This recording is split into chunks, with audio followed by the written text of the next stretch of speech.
I told them in the strongest of words to just do it. You see, this is a we just do it kind of show. If you don't want to believe me, go right ahead. Episode 686. Are you a boner guy? Oh, I was a boner guy. You know what? I miss penis. What are you talking about? I'm the one who should apologize. Is it going to be absolutely riveting? Is it going to change your life by any stretch? Probably not, but it's going to be at least entertaining, okay? By the way, for those people that are in the back, remember to shut the fuck up.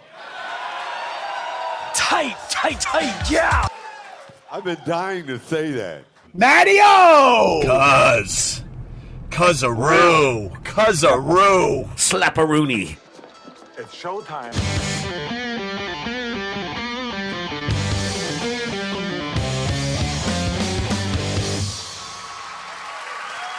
WATP.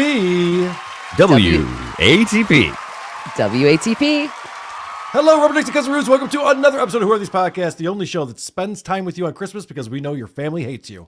I'm your host, Carl, the $850,000 man with me every Wednesday. A man who is heavily redacted from the recent Epstein file dump. It's Adam Bush. Right here waiting for you, Carl. Also with us, a woman who's here because, as a Jew, she doesn't demand holiday pay. From Once Over with Kaylee, it's Lucy Tightbox. You're welcome for that. Producer Chris is here as well. Hello. Please go to whoarethese.com, get our email address, a voicemail number, link to our subreddit, link to our Discord server, link to our merchandise, link to our YouTube channel, and that link to Patreon and Supercast featuring 2 exclusive bonus episodes every month. We'll have another bonus next Tuesday. It's Tuesday coming up.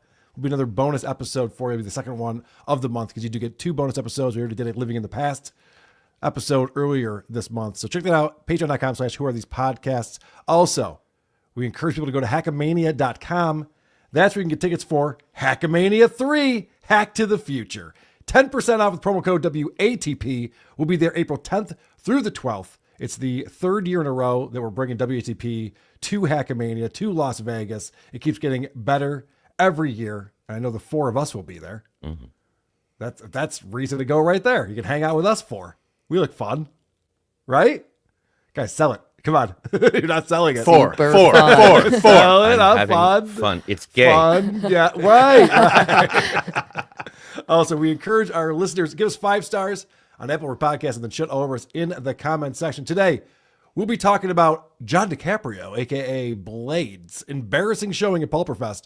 Ron the Waiter finally getting his payday and getting us some good shots at Opie as well. Richard Marx and Daisy Fuentes, the almost forgotten Tequila Talk podcast. Miss Judy breaking down the LOLsuit on Lucy Does Dabbleverse. Stuttering John once again taking his ball and going home. Megan will be here with another round of Is It Gay? Cardiff brings a round of Tapoka Dabbler. We have your reviews and voicemails. But first, WTP paid for 2 tickets to Bill Burr's stand-up show last week. Adam Bush and Christian Bladt both attended said stand-up show that was in Cerritos Center in Cerritos, California. This is a smaller theater, max capacity, 1,700 people. So I think that's about the size of the theater I saw Bill Burr in when I went to see him. But, he's been playing baseball stadiums and arenas and things like that. So kind of an intimate venue to see such a big star like Bill Burr. I want Adam to take it away here since he's the one who witnessed this stand-up show. Of course, we've been following Bill Burr and this weird trajectory he's on where he's got life all figured out now and he's a happy-go-lucky guy and nothing brings him down. He's not angry about anything anymore, not even the bank guys. He's not even upset about them anymore. It's crazy how chill he is. So I'm curious what that's done to his stand-up show. Adam, take it away. Well, I'd like to start with his podcast because I want us to remember just how bad it is for such a talented guy. Check out his opening from the last one. Hey, what's going on? It's Bill Burr, and it's time for the Monday Morning Podcast for Monday, December 22nd, 2022. What's going on? How are ya? How's it going? 3 days before Christmas. Let me ask you this. What do you think about people that send gifts to your kids and they're not wrapped? Wow, that's Opie-esque right off the bat. Mm-hmm. Having a boring, lame take on something. And the checklist of funny sounds, asking us questions we can't answer, right into nonsensical radio jargon bullshit. Adam, I do want to know, how are ya? Don't talk to me like that in that tone. Fair enough. You forgot to sneeze after. Yeah, good point. Couldn't edit that out. Nothing we can do about that. It gets even worse. Check out the next one. Like, I'm just not operating at that level. Why? Every fucking... I never notice how much my stomach growls until I do a podcast. I just ate 3 fucking ribs. How can I still be the stomach growling? Anyway. Jesus Christ. Yeah, so Christmas is a couple days away. I don't know if you heard. Gonna have a lip smack off with Stuttering John in the next episode. Can you slow it down, Bill? I'm trying to keep up here. But you said Christmas is coming. I don't know if you guys were aware of that. Yeah. I don't think anybody knew about that, actually. Did you know that your stomach can make noises even after you eat food? Sometimes especially. I think they call that digestion. Is that what it is? I don't get it. What's going on? I just wolfed down some wings. I guess he's only focused on his mental health because Right. he has fixed it. He is solved and anew. Anyway, today marks 3 weeks. 3 weeks. This is like being sober, of me not losing my temper and not even having to work on it. I feel like I'm fucking cured. I can't believe it. Now all I have to work on is not cursing in front of my kids. It's going to be fantastic. It's the only thing he has to work on now. What, no one wrapped those fucking gifts? That's not anger. That's cursing. That's yes. It's totally different. He's 3 weeks. He hasn't lost his temper. He's cured of whatever ailment he had for all that time. Yeah, he's always vague about what the ailment was. Right. Yeah, I'm confused about this. The thing that made him edgy and funny? Is that the thing he's cured of? Yeah. Yeah, his superpower, secret weapon, talent, Right. skill. Right. The thing he's Okay. beloved for. He says he is cured, but I don't think he is, judging by this next one. I was talking about if I could just not have a temper, like there would be nothing for her to complain about. So I'm not talking shit yet because I'm only 3 weeks in. But I get like 3 months in of not losing my temper. I'm going to talk a little shit. I'm going to get in her cute little grill. Have a big smile on my face, and she's going to be like, what? And I'm going to be like, nothing. What do you mean nothing? You got nothing. You got nothing on me. I'm clean. Oh, Bert Kreischer's doing the Paramount Plus New Year's Eve bash. There you go. There's something to watch for you on New Year's Eve. He's watching fucking football again. God damn it. I see that commercial every 3 seconds, too. I know exactly what he's talking about. So I love this idea where he's just like, oh, wait until I fucking lay to my wife about how happy I am. Right. I'm going to fucking really teach her a lesson about how fucking happy I am. Yeah, all the my time. 3-month anniversary, I'm going to celebrate by going off. Yeah. No matter how quietly you say it, a revenge fantasy is still anger. Yeah, right. Right up in her pretty little face. Like, Yep. yeah, it's a lot of anger there, Bill, but okay.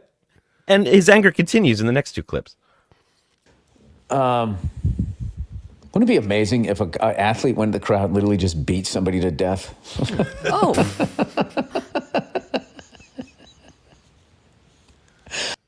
If you laugh about it, it's okay. sounds perfectly sane and rational. I'm going to go drive. Said the quiet part loud and the loud part quiet. I'm going to go drive into those carolers over there.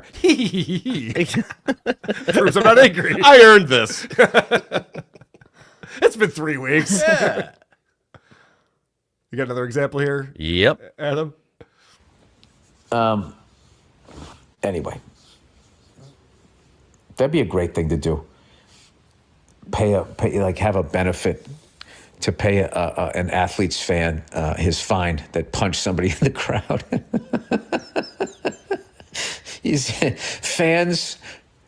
Fans for athletes not taking shit from fucking loser fans, whatever you would call the organization there. See, that sounds angry to me. That laughter is maniacal. Yeah.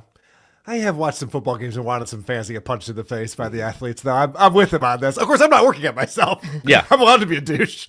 It's kind of my thing, too. So. You're not Stay the course, Carl. Yes.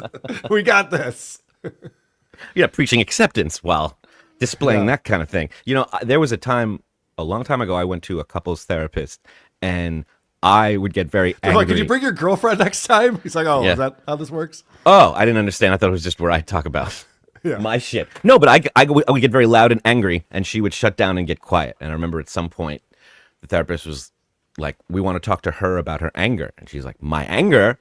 He's the one who's loud and screaming. Yeah, but you're the one who's quiet and angry. He thinks you can't have both right here, which is Right. really shows you how Only little... about raising your voice, yeah. Yeah, he thinks if he says it quietly, I fucking hate you, you bitch, and this was all a lie. He thinks that's not anger, but it is helping his arts in other ways.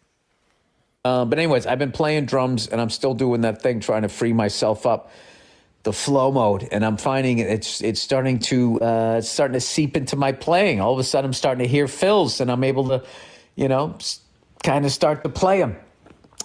This is like Howard Stern. Is there anything more boring than an old man learning an instrument?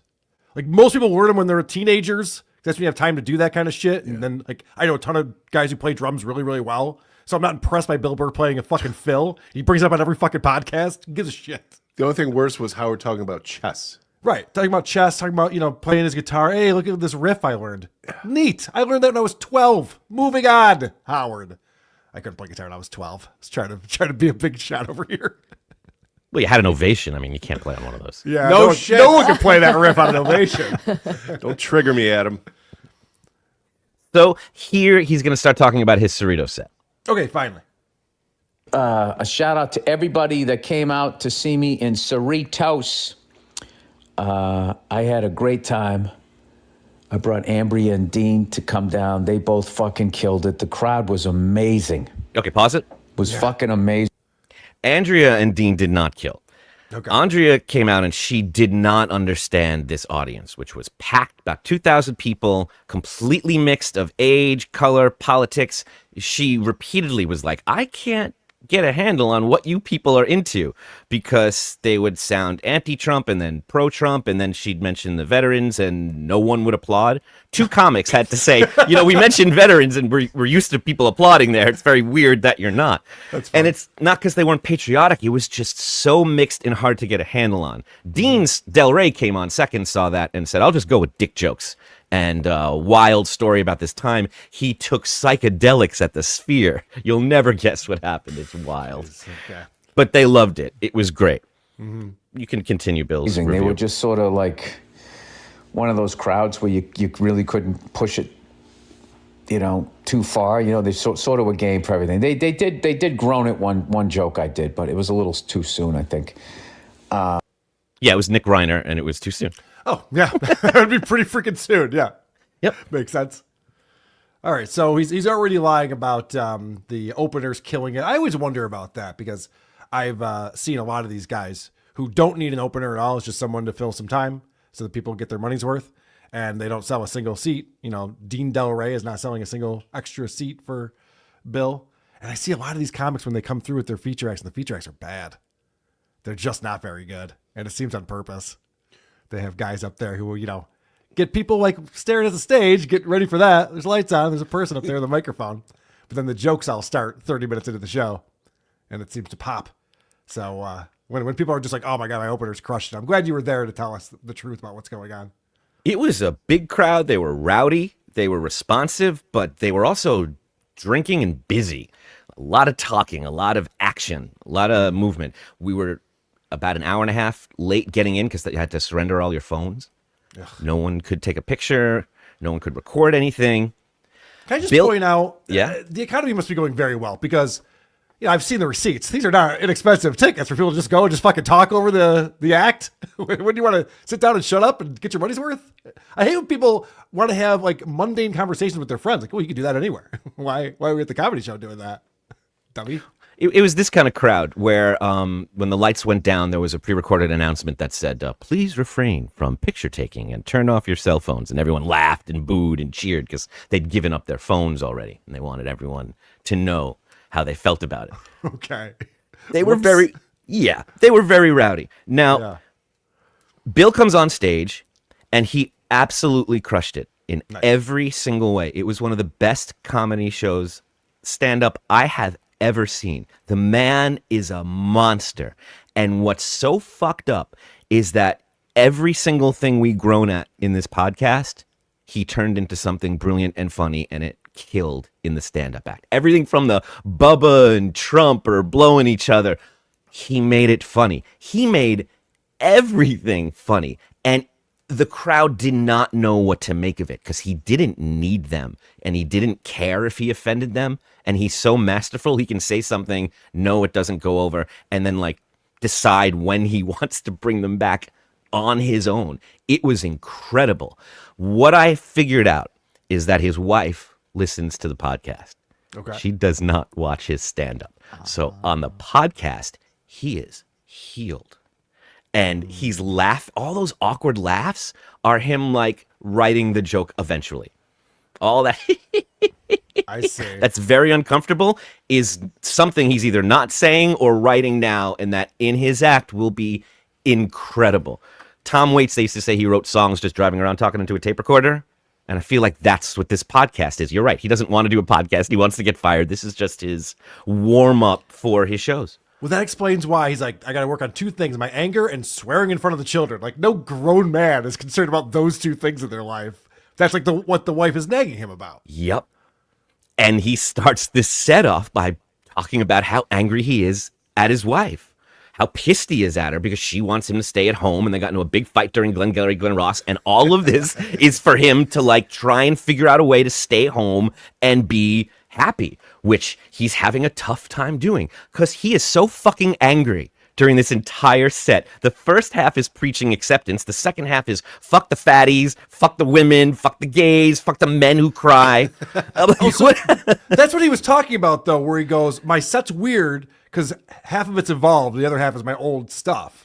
But you're telling me it works, even though he's saying two totally different things. Yes, because he's not preaching to us how we need to be. It's just this lost man trying to figure it out. And the best moment of the whole show was when one woman tried to just say something political about ICE from the front row, said just something like, well, it's the Democrats or the... He turned to her and he squatted down and he laid into this woman with the most angry, offensive, hate-filled tirade. It got a standing ovation. It was it was incredible. So you suddenly it all works. You're like, yeah, he's trying to be nice, but shit, it is not what he's good at, and he knows it on stage. He's like Miles Davis. He walks in a circle. He doesn't care if we see him. He has his back to us. He did 15 minutes on the curtain.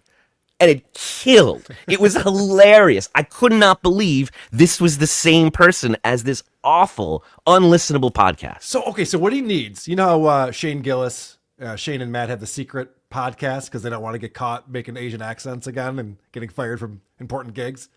So what Bill needs, maybe he already has it, and he should let us in on it, is like a secret podcast feed that the wife doesn't know about, where he could do like a good podcast that entertain his fans, and then pretend like, no, this is what I put out while I'm working on my anger issues and swearing in front of the kids. That's what he's doing. My drum fills. Is he trying to bore his wife? Maybe that's what it is. He wants his wife to stop listening, and he knows she hates when he plays drums. So He wants to get fired from everything. Yeah, I'm just going to talk about these new fills that I'm working on. That would explain that entire episode on motorcycle racing. Right. And are there any other clips you want to play? I see you have a Cerrito set 2 from the podcast. Sure, yeah. Give a little his impression of it. Okay.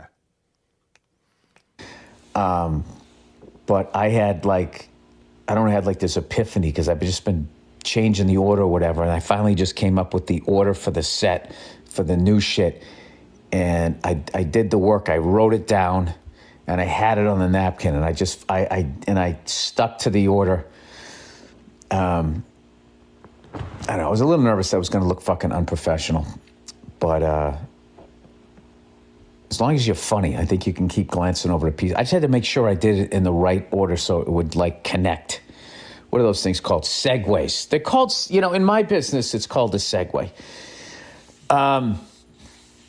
Do they even make those anymore? Segues? Oh my God, it's so it's torturous. No. How can this be the same guy? Right, that's like a Ray DeVito thing. Segway, isn't that a thing that they used to have? Used to move around on it? Yeah, this word sounds like that word. It does sound like that word. That's a good point. I don't understand. He told this story about his daughter ruining his son's sandcastle and how his daughter's like, I'm mad. And he said, well, then go ruin his sandcastle. Why not? He was wrong. You're right. go ruin the sandcastle. And he was so proud at how brutally she destroyed this with like care and malice and like really destroyed it the best she could. And Bill looked down at her and said, well, I guess it really is just in God's hands, whether they're angry or not. It has nothing to do with you. And I'm like, Bill, she's mimicking your behavior. It's you. He does a bit on stage about how God must be this lost comic, like just trying to put his set together. So that's you, Bill. You're Yes, God. His cluelessness is so charming on stage and so awful on this podcast. I don't know if we can review it anymore. Wow. Adam's a giant Bill Burr simp. He's a ball washer. Yeah, I was before, but it's like if this is what he needs to do, this podcast, to be that funny on stage, let him do whatever the fuck he wants. I don't care. Just don't. I'm never going to listen to it. It's not for me. All right. Well, let's see if we have a different opinion from Christian Bladt, who was your date that night, your +1. He's also in the studio with us. Somehow we didn't see him. What's up, Christian? Oh, wow. Oh, hello. Thank you for having me on, Carl and Adam. We had a great time. I do have to nitpick something that you Please. just said, Adam. The point about the brother's sandcastle. So I don't know, the daughter had built something and then the brother, fucked it up. And so then she's like, I'm mad. And he says to his daughter, well, if you're mad, why don't you go ruin his sandcastle? And his point, Bill's, was, and she just stood there. And I'm like, why are you standing there? I want to wait till he's done. And so she wanted it to hurt more. Mm-hmm. And then he's like, oh, they're born this way. But Adam, you turned to me during this. He's like, no, you told her to go smash her brother's sandcastle. Yeah. She's not born this way. You made her this way. Yeah. So I think that I agree with Adam that for the most part, you're like, oh, this is what this guy does. The podcast is a hobby, Barely. Well, yeah. I mean, it's a hobby that he's obligated to. It's a contractual obligation. Yeah, totally. Would it be amazing if Opie is actually a really talented guy who just sucks at podcasting? I don't think that's right. I don't He's like know. a jazz musician at night. Carl, yeah. I know it's the holidays, but no. I mean, let's I'm just saying it'd be an interesting parallel to what we're No, that's what I told Christian after the show. So this is the equivalent of watching Opie get on stage and he's just like a virtuoso flamenco guitar player. And you're like, where the fuck did this come from? This guy's good at stuff. There's no way. I had no idea. So the thing that surprised me was I was like, all right, we're going to go in here and he's going to work through all this shit about the way people have responded to the Riyadh Comedy Festival. Right. That's what's driving him crazy. He didn't even talk about it. He's in therapy because his wife hates him. And I sent Carl a picture because we couldn't have our phones. I literally filled this notebook in the dark. And so he says that early on in the set, he says, marriage is like this. You're sitting at a red light and a car comes up behind you and slams into you. And the driver gets out and is pissed at you for being stopped at that red light. That's what it's like to be married. And I was like, oh, no. That's what it's like to be in a terrible marriage. That's not right. Every marriage. My marriage is actually not like that. I don't know about Carl and I don't know about Chris. You gotta marry the Asians. Lucy, your marriages were probably both like that, except exactly. But you brought up a great point, Chris, and that is that there was a huge audience, and I don't think a single person there knew about or cared about the Riyadh Comedy Festival. Like it didn't happen in their mind. And that is what Bill is working for. This whole "for my wife" thing is just an excuse. This is what he is working through. He's just not willing to admit it, which is why it's also shallow and just a show. Well, he point blank says, my wife told me I had to go into therapy.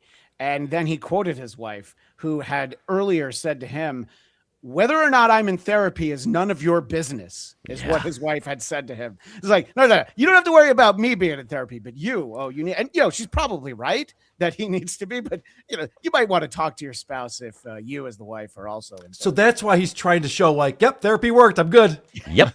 Doing great. It's all solid. I don't have to go to therapy anymore, right? I figured it out. Yeah. On the podcast, he's like, therapy is so great. He tells us why. And on the live show, he's like, I went to 9 therapists before I could find one I could even stand. And here's how I tortured the first 9. Like, he hates it. I can't see Bill having any respect for a therapist. I think Bill thinks he's got life all figured out, doesn't need to talk to some low-level therapist about it. Well, Adam, do you remember what he said about therapists? There's only one kind of therapist he can see, and that's a woman. Because sitting in a room with a man talking about your feelings is just something that would make him very uncomfortable. He's like, so what, we're going to be two guys just staring at our feet? I was like, no, I mean, he'd probably talk about your feelings, but he's embraced the fact that he needs a good cry. I don't think he said every day. I don't know if you remember Adam, but he has a good cry now every once in a while. And remember who he's married to. Entirely marriage based. Yes. Yeah. He's like, I don't freak out if the toaster doesn't work like I used to. But he cries about it, I think. He didn't literally say that. I think that's Like, I could buy a new toaster. I can't buy a new wife. So that's the problem. Oh, one of the moments the air went out of the room is when he said, without any sarcasm, I think about killing myself. I think about often, a couple times a day, and not as a joke, like for real. I'm not going to do it, everybody. I think about it. And everyone just kind of sat there waiting for the next thing. But he only says that after the crowd's like, wait, what now? You think about killing yourself? This is a comedy show, right, Bill?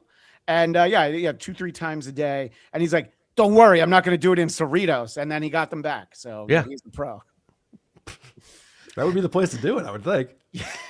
Well, yeah, I mean, it's a long drive back. Yeah. And alone. It's a Live Nation event. Live Nation is going to put on whatever tour they're doing. So they up the ticket prices, they rented out the venue, and they charge it all to the tour. So he paid for this, but has a contractual obligation to Live Nation, so they raise the prices to fulfill that need. So it's interesting that even when he's just casually trying out stuff, there's big bucks being circulated through massive corporations at all times. One of the things that he kept, he said that I hadn't heard the podcast, but it's great that he wrote it on a napkin. I mean, a piece of paper would have been fine to write the order of your set. Yeah, some people use a screen, but he was determined to get through a bit on Elon Musk, except he didn't call him Elon Musk. He's like, oh, the Tesla guy.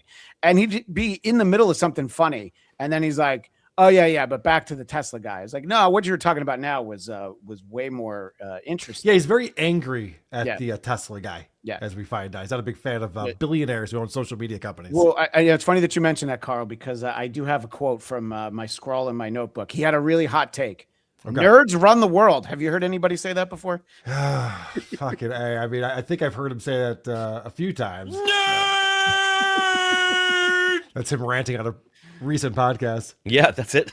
Yeah. You can show a clip of just the energy in the room that I sent you from Dean Del Rey's Instagram. It'll give you a sense.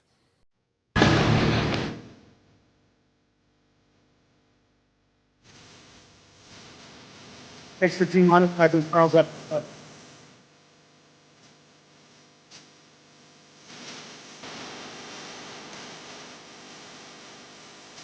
I don't need fucking Alice in Chains music playing on my goddamn channel. That's what I'm saying. So annoying. So was that at the end of the show? Is that the standing ovation he was getting at the end there? Yep. Yeah. Dean comes back out. It's almost like he has to prove to Bill that he didn't go home. So he comes out at the end of the crowd. He's like, no. Yeah, I'll still drive you back up. So a lot of empty seats in the front there. Is that where the Saudi prince and his friends were sitting? they got up early. To be fair, that was during Dean Del Rey. People showed up once Bill was on stage with 2 drinks. And, he said, like, I know what you guys are doing. You want me to fly off the handle at you. That's not me anymore. So he's like, oh, okay, these guys in the front row thought that they'd get my attention by coming in. No, he's healed, at least in the first few minutes of the set, Adam. By the time the hour was over, he seemed broken, I think is the only word I can come up with for it. So, Christian, overall thoughts on Bill Burr's stand-up show? So I thought he was great. And, Adam had made the point to me that, the podcast is where he works these things out. And, he starts laughing because he's like, oh, I got a joke about this, but I'm not giving it away for free. And then also the wife might hear it. He did struggle with trying things out. Adam mentioned that Rob Reiner came up, and he had clearly in his head prepared a bit about how Ryan Murphy will do the Rob Reiner show, which, maybe there'll be a live action show, but it happened last week.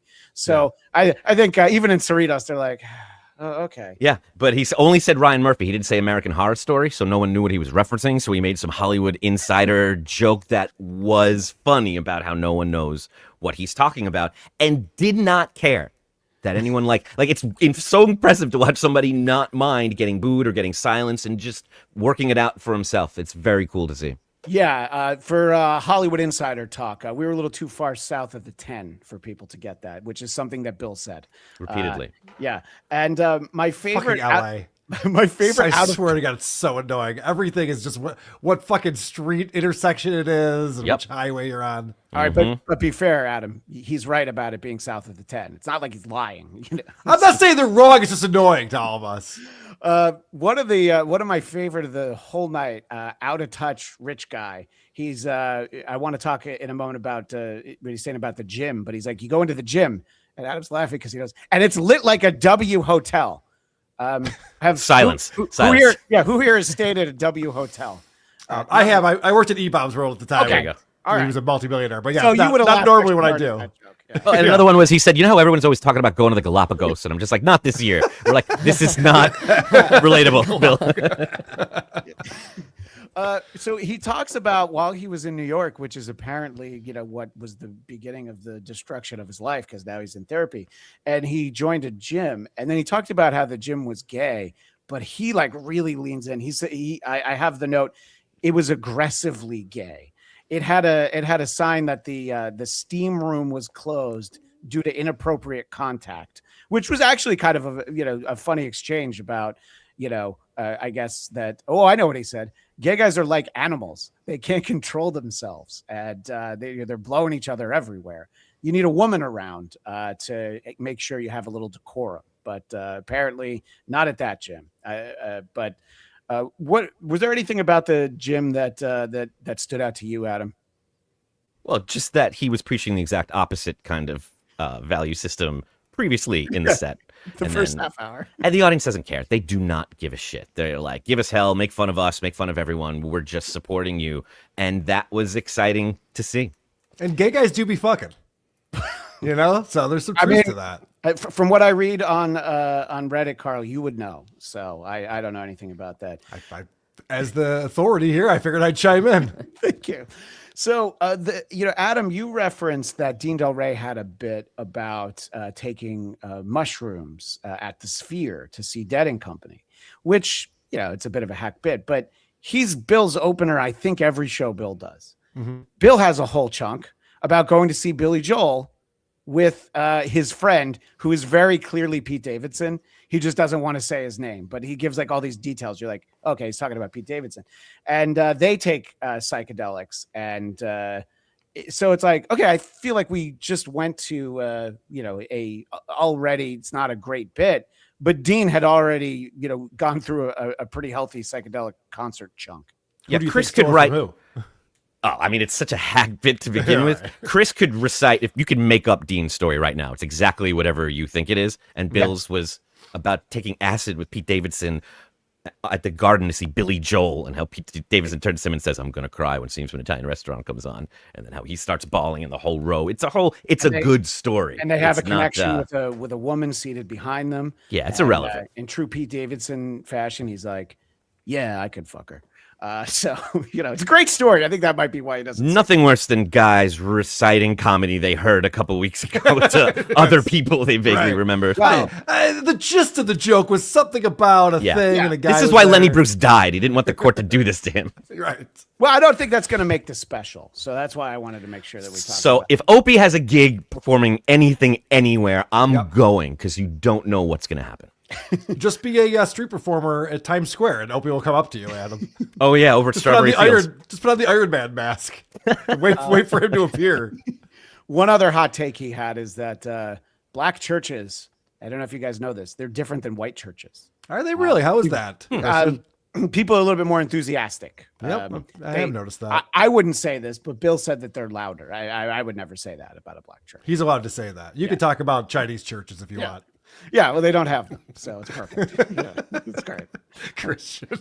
We're having dim sum for dinner tonight. It's going to be amazing. It's fantastic, buddy. Merry Christmas to you. Yeah, Merry Christmas to you. And I'm spending Christmas the way that I want to, with Who Are These Podcasts and everyone. So your wife doesn't watch the show, is what you're saying.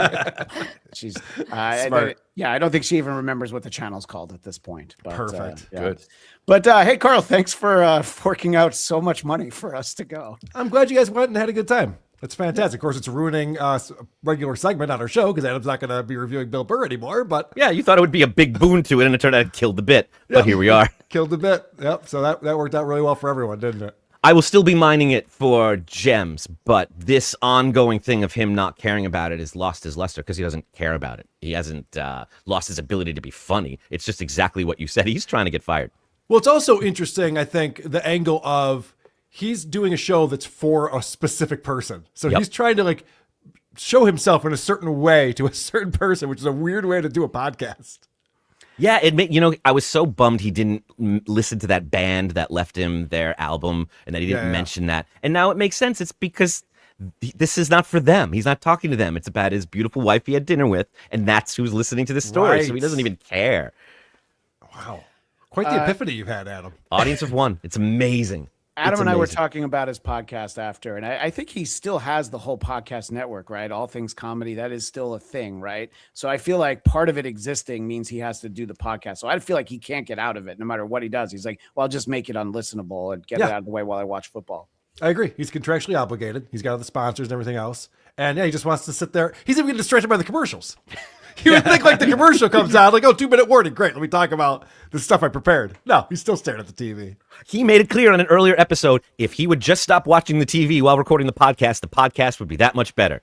Yep. He refuses. He knows it'll work. He won't do it. There's no way he's applying all this effort to his therapy. Right. And the beauty of football is that you can pause it and watch it later because there's a bunch of time in between the late games and the Sunday night games. So you get caught right up on that. But he does not want to do that. He needs to watch it all in real time. Well, thank you very much, Christian, for hopping on. Well, thanks for sending us again. Thanks, everybody. Merry Christmas. And, I'm sorry, Carl, I did get a Christine Knowlton Christmas song for you, but it's not ready yet. So, I'll have to play it for you next year. I know how much you love those. Let that one bake for a while. Yeah, I might do that. And I want this to sound very suggestive. Lucy, thanks again for last night. Absolutely. Merry Christmas. Merry Christmas, everybody. Do you want to plug this show you did with Lucy last night? You guys that's a great idea. A movie? That's why I said that. Or you just want to call her a whore and leave. I don't know. It's up to you. Both are fine. That would probably be funnier. Last night we continued our tradition of talking about a Silent Night, Deadly Night film. We talked about part 3 and the new version that Lucy didn't even realize existed until I said, hey, have you seen the new one? But we were joined by sometimes friends of John Melendez. Nasty Neil was with us, and Nick Greystone, who drove John back from ChillerCon or whatever convention that was. Oh, yeah.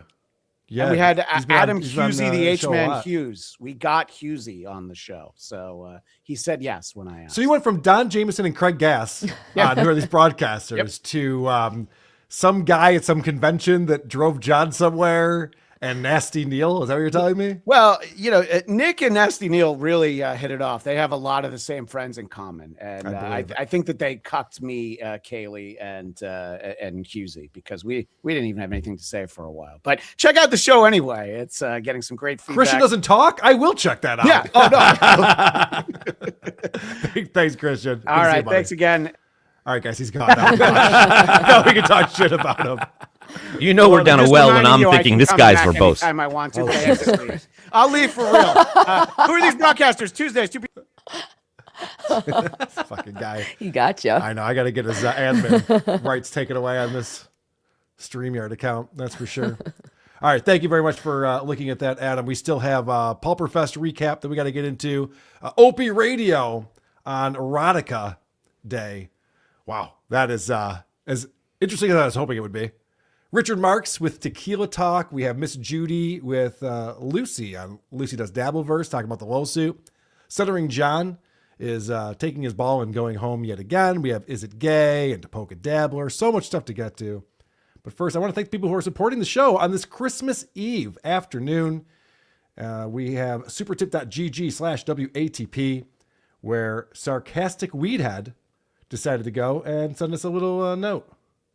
Adding to my prior report of WATP entering the weed growing business, our newest product is something that we hope all you dabbling stoners will enjoy as much as I enjoy large rods in my mouth. Announcing our new pre-rolled impregnated joints. Light up and live the experience of my high school girlfriend's family doctor and abort my kid. Kill Carl's kid pre-rolls coming soon. Like me in bed. 'Twas the night before Christmas.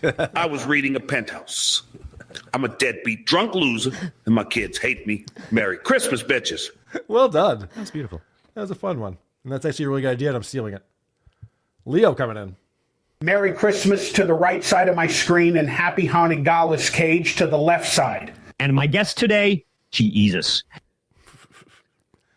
Anonymous coming in as Opie.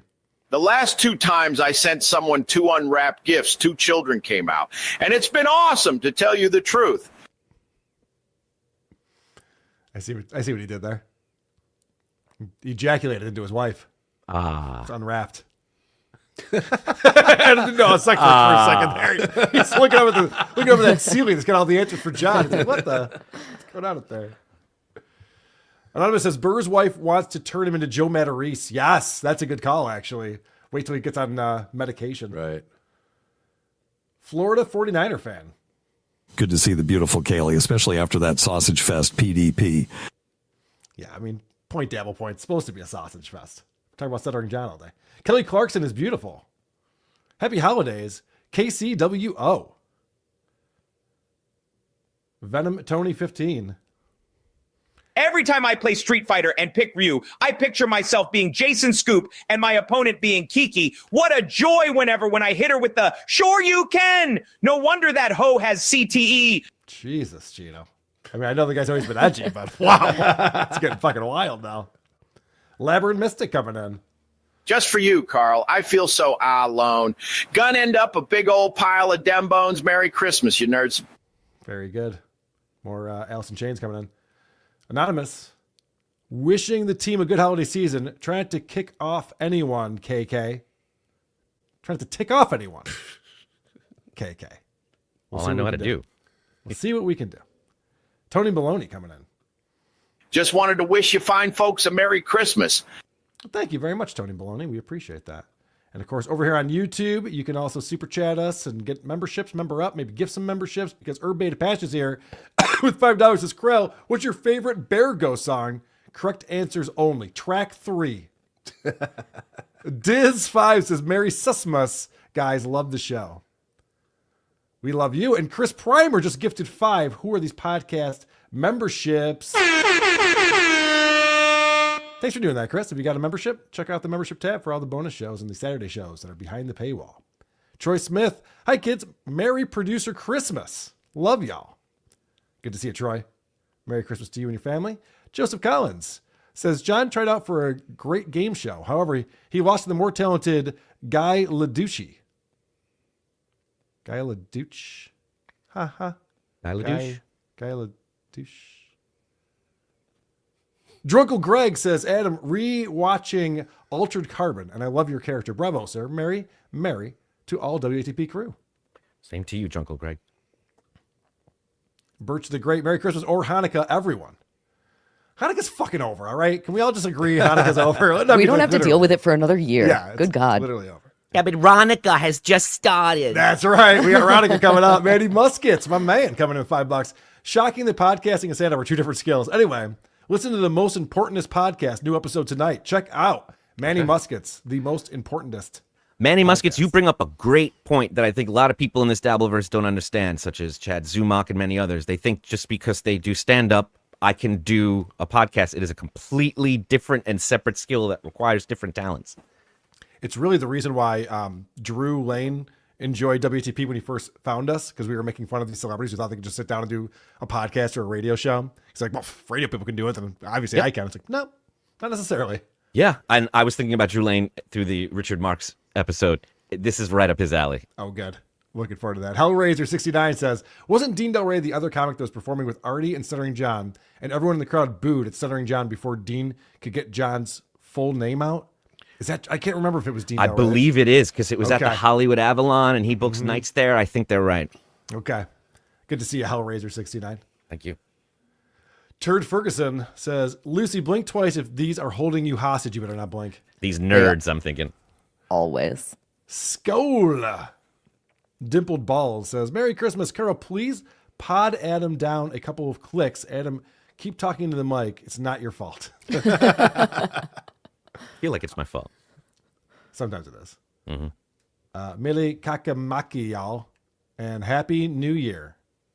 I got close on that. Yeah. I'm giving myself partial credit.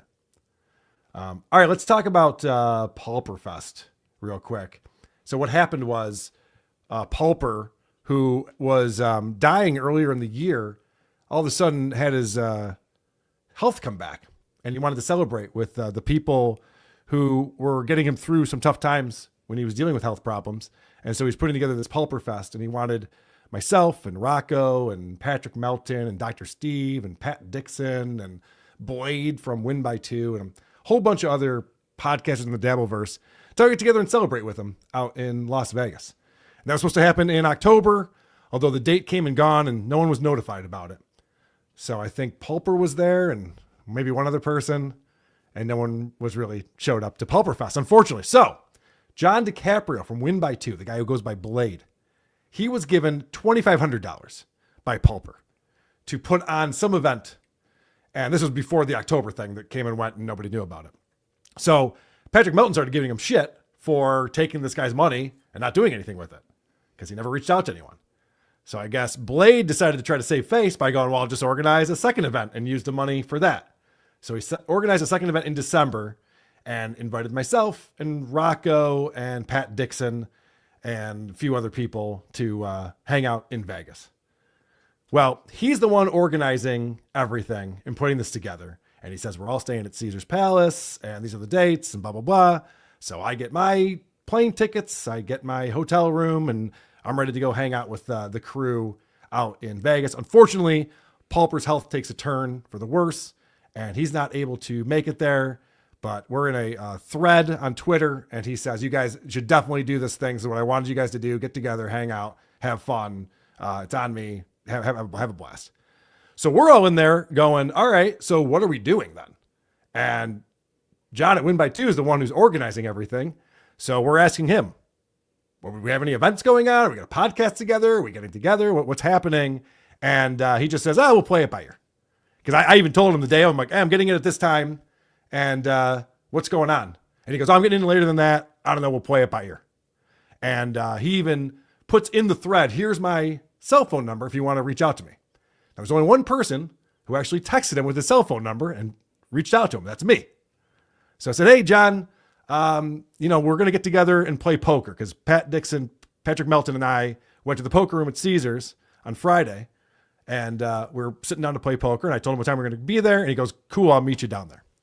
So I go down to the poker room, and he's over there playing bubble craps right next to the poker room, and we start chatting, and Patrick Melton shows up, and we're chatting about stuff and just kind of hanging out, talking about our shows.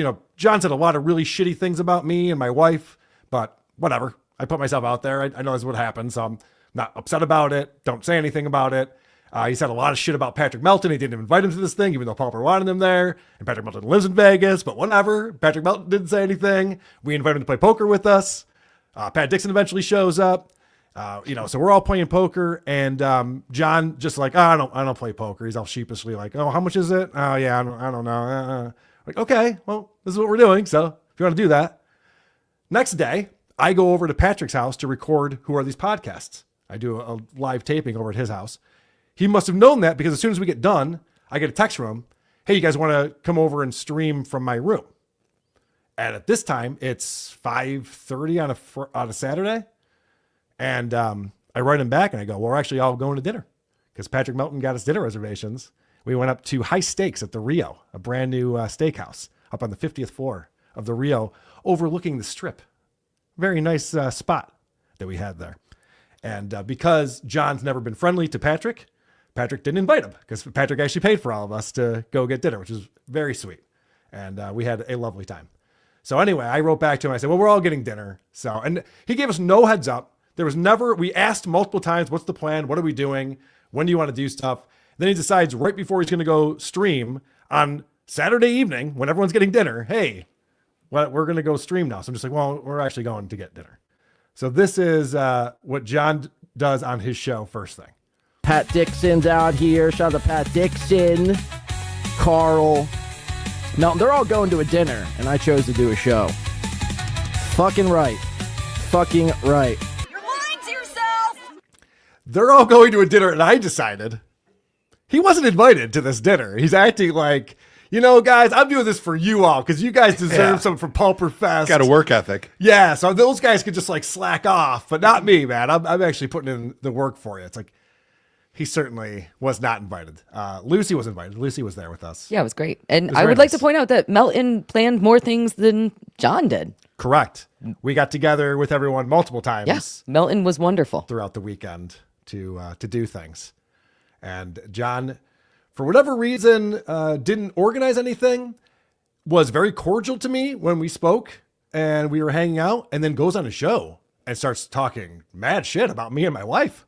It's fucking wild. It's like, whoa, is this the guy I was just hanging out with yesterday and invited to play poker with us? And now he's fucking tough guy behind a microphone, like, fuck those guys. I don't need that shit. I don't care about that. And he even fucking insults Pulper, who gave him all this money to do this thing. People are like, oh, it's so disingenuous. Pulper's dying in a bed, and you guys are out there powwowing around Las Vegas. Again, if it were up to me, this has all been a hassle, a giant fucking hassle to me. I need people to understand this. But this is what ultimately, this is what he wanted, and these are his words. So this is a hassle. Every hassle was something that he created for himself. No shit. If he was going to go there and not hang out with anyone and just do a broadcast, you could just put that green screen behind you anywhere, buddy. We wouldn't have fucking known. You have to fly all the way out to Caesars to do this. He even said this first time he's ever been to Vegas, and he didn't know what to expect. And there's really no reason for him to go there. There was absolutely zero reason for him to be there. He seems like a lonely guy who doesn't have friends, went out there by himself, and couldn't make a single friend, even though we were all being very like, hey, you want to hang with us and do shit? So he was just trying to make good on being given that money previously? Yes. Okay. Yeah. I'm caught up. He's trying to save face, is what he was trying to do. But because he wants to be a part of things and he wants to feel like he's in the know, he made up a fucking crazy rumor about Lucy. Did you even see John at any point? I never saw John. You guys never crossed paths? Never crossed paths a single time because you guys were all playing poker and gambling, and I was hanging out with other friends. So he just makes up this fucking story out of nowhere and starts that shit and talking shit about my wife. It's like, okay, cool, man. You're fucking killing it over here. So this is him more complaining about this free trip he got to Vegas. How much did Blade pocket from this dying man? I'm actually in the negatives from this whole trip. Your paid vacation to Vegas is a hassle. I bet that really comforts a man dying painfully. Yeah, probably does. Okay. So here he is saying that he's losing money on this trip. Now he was given $2,500 and he wouldn't play poker. He was complaining to Patrick Melton about how expensive cigarettes were in the casino. He's like, what are they, $20 a pack? It's like, yeah, you're in Vegas, in a casino. I'm going to charge you $20 for a pack of cigarettes. He's like, oh, I can't afford that. Why not? You have $2,500 of Pauper's money. Go wild with it. Did he ever explain why he was in the negative? Well, it's funny you say that because that's my next clip. He was also playing bubble craps and then said he didn't know how to play craps. Oh, smart. Like, yeah, you should probably figure out how to play craps before you start sitting down and playing craps then. But yeah, this is him explaining what the money was supposed to do. I was given a certain amount of money that I also distributed out amongst the other people. And again, I offered everyone a handsome amount of money. How much did you get? Exactly. That's the whole thing. He didn't give me any money. I know Rocco didn't take any of his money. Patrick Melton wasn't offered money or anything like that. So he's in the negative. He's complaining about offering money. None of this adds up. None of this makes sense. Nobody corners this guy and says, where's the money, Lebowski? No. Instead he just goes on after, talking to all of us and being friendly enough. He goes on his show and just talks all this shit and also is pissed off that he had to go to Vegas in the first place. Did any of you ever see him after he went on the show and talked shit? Nope. What a so coincidence. you only saw him. You only saw him one time. Yes, I saw. He was actually. It's funny because we invited him to play poker. We're sitting down and playing poker, and he was just kind of wandering around the poker room, passing out money. No, he wasn't passing out money at all. I know. It's so weird. You think he'd come over and like put a sack of chips in front of me or something like, here you go, Carl. I see you're down a little bit. I wasn't, by the way. I did very well. Not the point. Not the point. Fucking guy. The point is that he seems like a lonely loser who didn't know how to associate with people, didn't know what to do with himself, And so instead he had to lash out on the show and act with all this bravado like he's this fucking tough guy who's like owning Vegas. It was like, no, it's just the opposite. Yeah. I didn't even want to go to dinner. You definitely were invited. See you at the food court. So that's my report on Blade's Pulperfest. You said he invited you guys to his room to stream? He texted me right before he was going to do it, yeah. You broke his heart, Carl. I guess Clearly. So. I guess so, because I could have used a little bit of a heads up on that. We were all asking for it. Like, what do you want to do? So had you streamed with him in his room, that would have been a love fest. Yes. I'm assuming. Oh, I don't think you would have talked about how old my wife is. Right. I'm guessing if I was there with him in the. And also, I don't know what kind of equipment he brought. He's holding onto one microphone, one SM7. Was we going to pass it back and forth? He just assumed you guys all brought stuff to stream with him because that was the plan the whole time, Carl. I guess that's what I should have done. This is the same guy who was supposed to organize one of Chad Zumach's live shows, and he talked about how I'm going to do it the right way, not like one of Carl's live shows. He doesn't know what the fuck he's doing. I'm going to do it this awesome thing, and then it all fell apart. Nothing ever happened.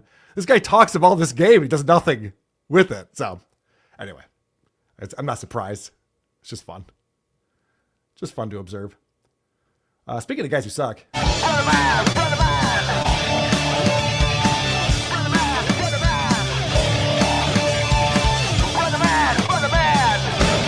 Ba, ba, ba, ba, ba, ba, ba. Monday was Erotica. How are ya? Happy Erotica, everyone. We're on the Waiter Day on Opie's live stream.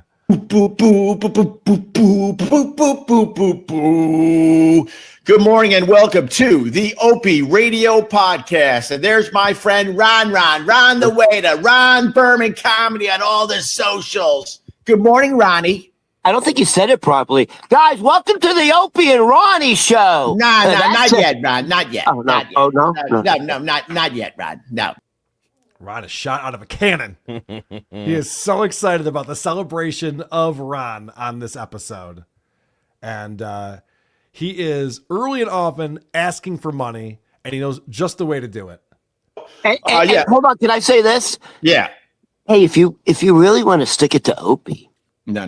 Everything you give me, he's going to reciprocate. All right, Ron. So in other words, if I get 2,000, the guy who lives 500 feet above us, looking down on us, I don't look down like we're ants. No, Ron, don't do is this. also going to have to reciprocate. All right, with the 2K. Ron, you understand? Ron. Make the let's eat the rich, as Steven Tyler would say. Ron, eat. All right, so I like Ron's angle on this. He's like, we all hate Opie, right? Smart. You guys want to stick it to Opie? I know a way we can do it. Let's fuck with them. Let's make them pay me a lot of money, which is one way to approach it, but it's also got another way to approach it, too. I mean, obviously I need the money, but just remember, every dollar you give me, the guy who lives 500 feet above us, mocking us, has to reciprocate. All right, listen. You understand? Listen. Let's make him feel it. No, listen. Let's make him feel it. Where's my camera? Oh, it's over here. Listen to me, people. Let's make him feel it. No, people, be nice. Be nice, because this is a very expensive day for me today. So be nice. Be nice. I'm just trying to get paid for all the heavy lifting I do here. No, you don't do the heavy lift. I just want to be compensated. I want to be appreciated. Look. Yes, right. He deserves it. Ron's the one who brings the format of the show. He's the one who has to bring the lists and the articles and start the conversations and have the subject matter. And he's going, I've never gotten a penny from this show. It's about time I get a payday on here. And I'm watching and going, yeah, I agree with you, Ron. And Opie, I don't know what kind of act this is. Where he's like, this is going to cost me a lot of money. He made $7 on Super Chats the previous episode. Let's say we quadruple that. It's really challenging to pay $7. But he's so paranoid. He's so paranoid about his haters. He thinks they're going to send in $1 million and he's going to go broke trying to match this just to fuck him. Well, there is another angle that Ron has that also I think will work. So here's the deal, ladies and gentlemen. Poor little Ronnie living in a fucking damp basement. Dude, I'm not even joking. Like, I don't even know. Like, I don't even know the number anymore. It's so big, but I probably owe my roommate probably close to $10,000. Oh my God, we're not going to get 10,000 a day. No, I'm not asking. All right. I'm just saying, like it's not like, oh, he doesn't need it. Oh, you need it. We know that. Wait, Ron, more money coming in for Ronica. We got Kyle.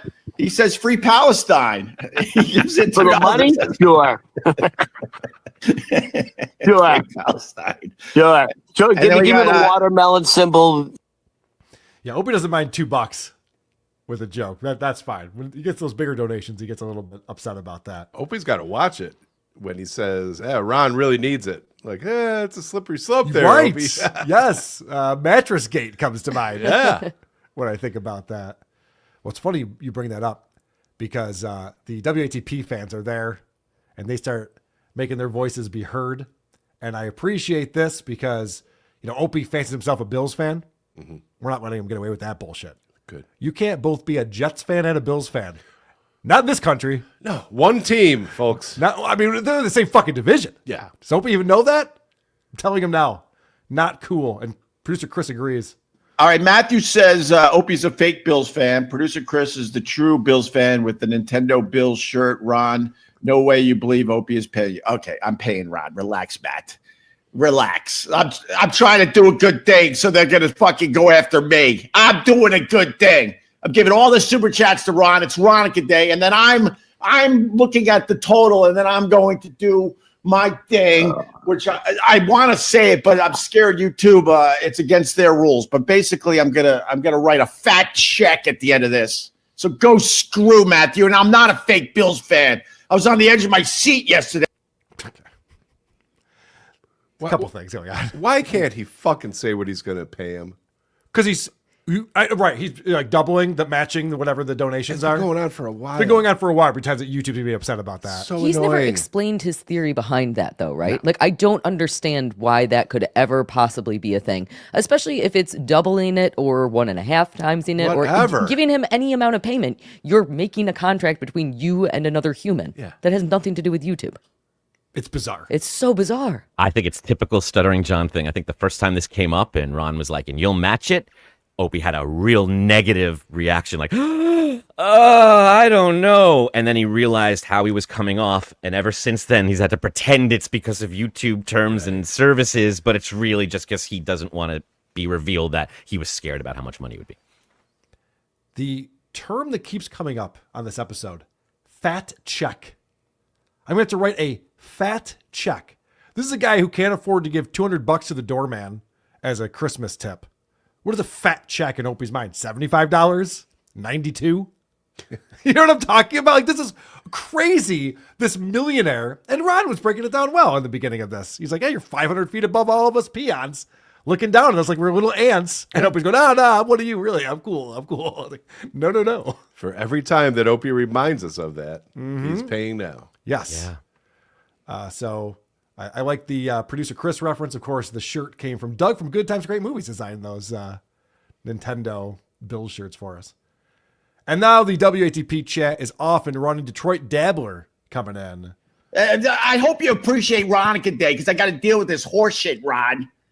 By the way, Detroit Dabbler for Ronnie from WATP, whatever that But means. I wish WATP, I tell you, I don't know really. It sounds like a women's pro tennis league, but I don't really know who they are. But God, they love me.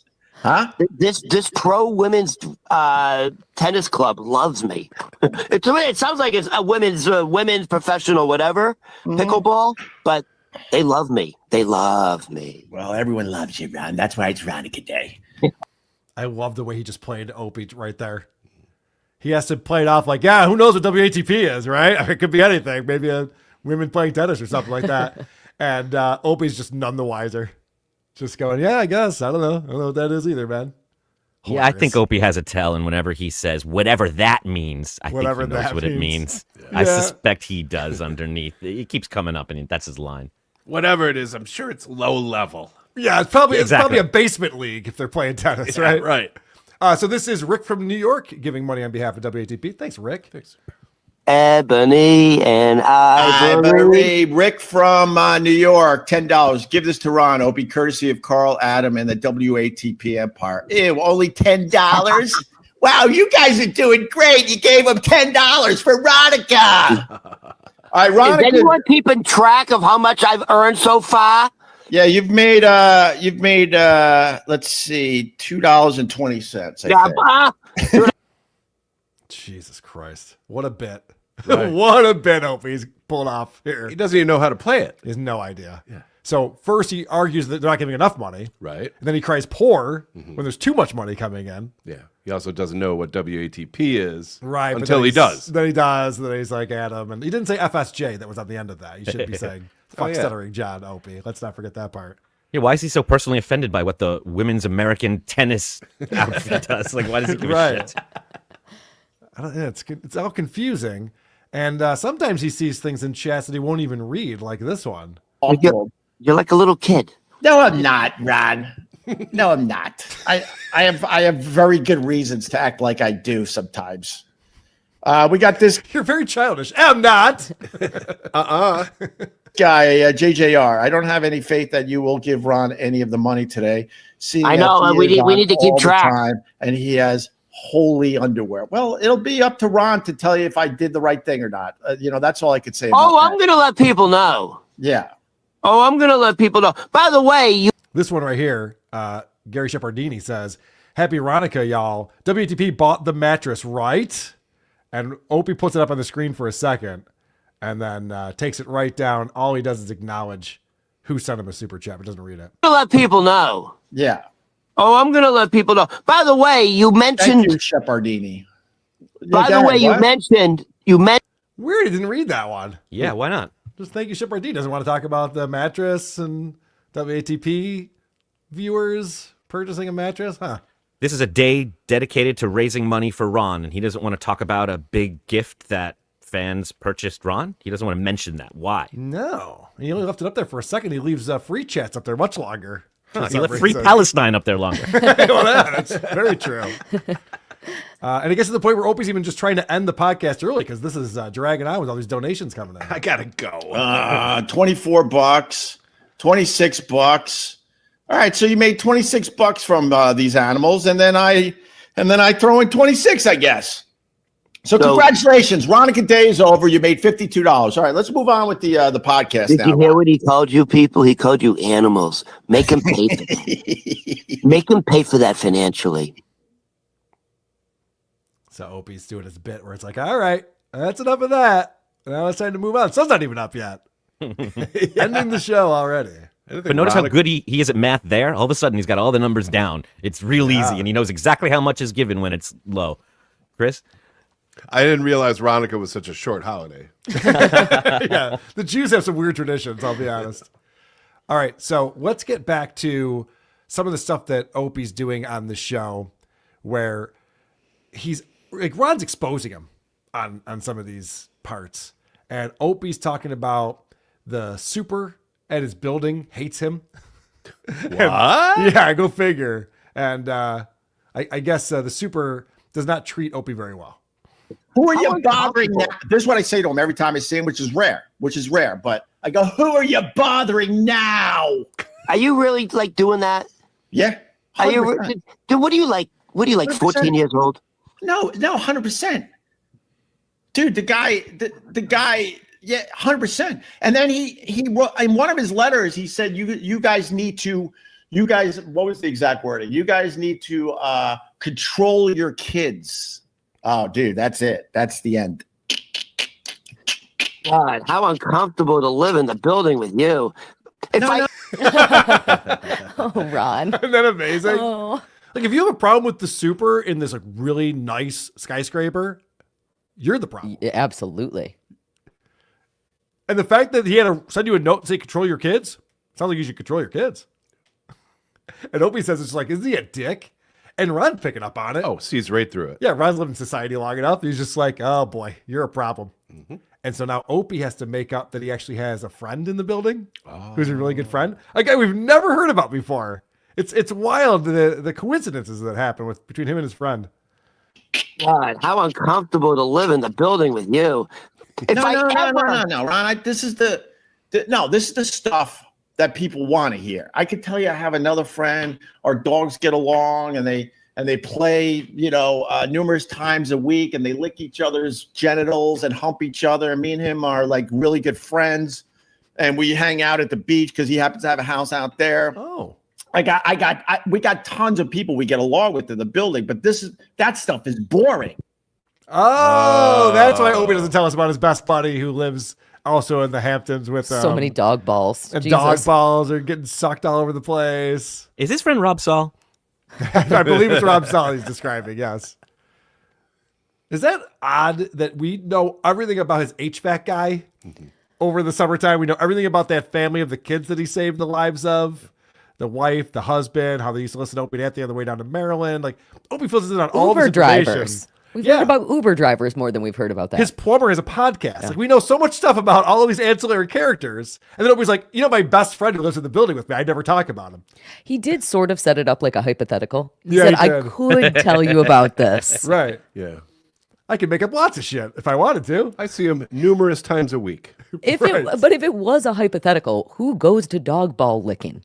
I know that was the first thing. That's a really weird choice. Because he was going to say our children play, then he remembered he doesn't have any children anymore. Yep.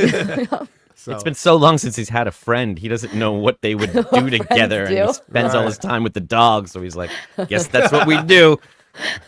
Control my kids. Joke's on you. They're gone. What kids? I'm glad you brought that up. Did you notice how his solution to the problem with the super was murder? Yeah. Yeah. Yeah, that's a good point. That's a good point, Adam. He's getting real bloodthirsty. He's getting away with it, too. So no one's going to stop him, I think, is the problem. We're going to find out that this entire building is abandoned and he's been alone in there for a long time. All right, so Ron, I love this because he's really feeling it. He feels that he's the one who's saved Opie's career at this point. These live streams were dying on the vine, and then Ron came away and injected some energy into it, and so he's taking full credit. I will do my share, and then and to show the appreciation of all the hard work and dedication I have done to lift you back up into society. Oh, stop, Ron! I was happy where I was. We're gonna. Oh, wow. Just let me die alone in the gutter. I was happy where I was. No, you weren't. You've been miserable this whole time. But that's his way of shooting Ron down. Yes, right. I didn't even want you to help me out. Yeah, I don't make this entertaining. Yeah, I'm doing this for you. It always goes back to like Opie just needs friends so badly. We talk about one of the highlights of Opie's podcast was when he started having Cardiff on regularly and Corn Diff and Corriff or whatever character Rocco was playing at that time. Also, when him and Carl Ruiz used to pal around, Opie's never been happier in his life. Right. Yeah. Palling around with Carl and saying racist things to strangers. Fucking loved it. Those were the heyday right there. Yeah. So now he's got Ron the waiter, and Ron's his buddy, so he's feeling that. But now Ron is taking a little bit too much credit. And so Opie's concerned about that. He needs to explain, like, I'm the big star here. Let's calm down. But Ron's concerned that he's not going to get the full amount of money he should be getting. And he wants to make sure that Opie's going to show receipts. And just so people know they're getting the money's worth. Yeah. You write the check and show everybody. Oh yeah, I'll do that. People aren't going to believe you. I'll just give out I'll write the check and show everyone where I live, my bank account number, everything. Yeah, that makes sense, Rod. You can't write a check and black it out. Yeah, how do we prove it? I mean, you're going to be the one that says, yeah, Opa, was a man of his word or not. You know that. All right, listen to me. I just want to get through this. Opie always has a reason why he can't show receipts. Oh, what? They like show my address and bank account number. It's like, well, there's an easy solution for that. Just get rid of that part. Also, no one can do anything with your bank account number except for maybe pay someone else with it. Yeah. Make a deposit. Yeah, right, exactly.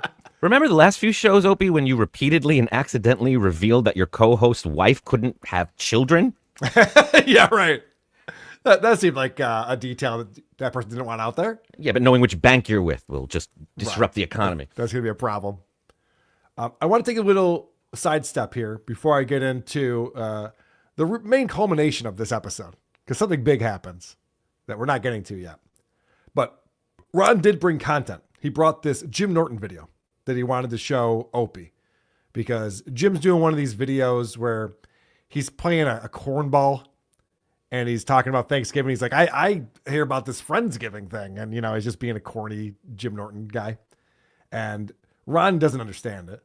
And so Ron's asking Opie, what's up with this? Dude, I don't know. Just remember, when I met you, I didn't know who the fuck you were. I literally thought you were a drunk. But you're playing into their garbage. I'm not. Whatever. It's fine. So I come across this video. Hold on, for Ron. You babble. Actually, I'm going to let you babble because you're going to. I can't say anything. No, I'm not even going to say it anymore because you would rather babble than get your Ronica money. So Ron's literally trying to set up a video clip to watch. It's like, I didn't know who you were, so I don't know anything about Jim Norton. I just happened to see this video. I wanted to play it for you because I don't get it. I don't know what your take is on it.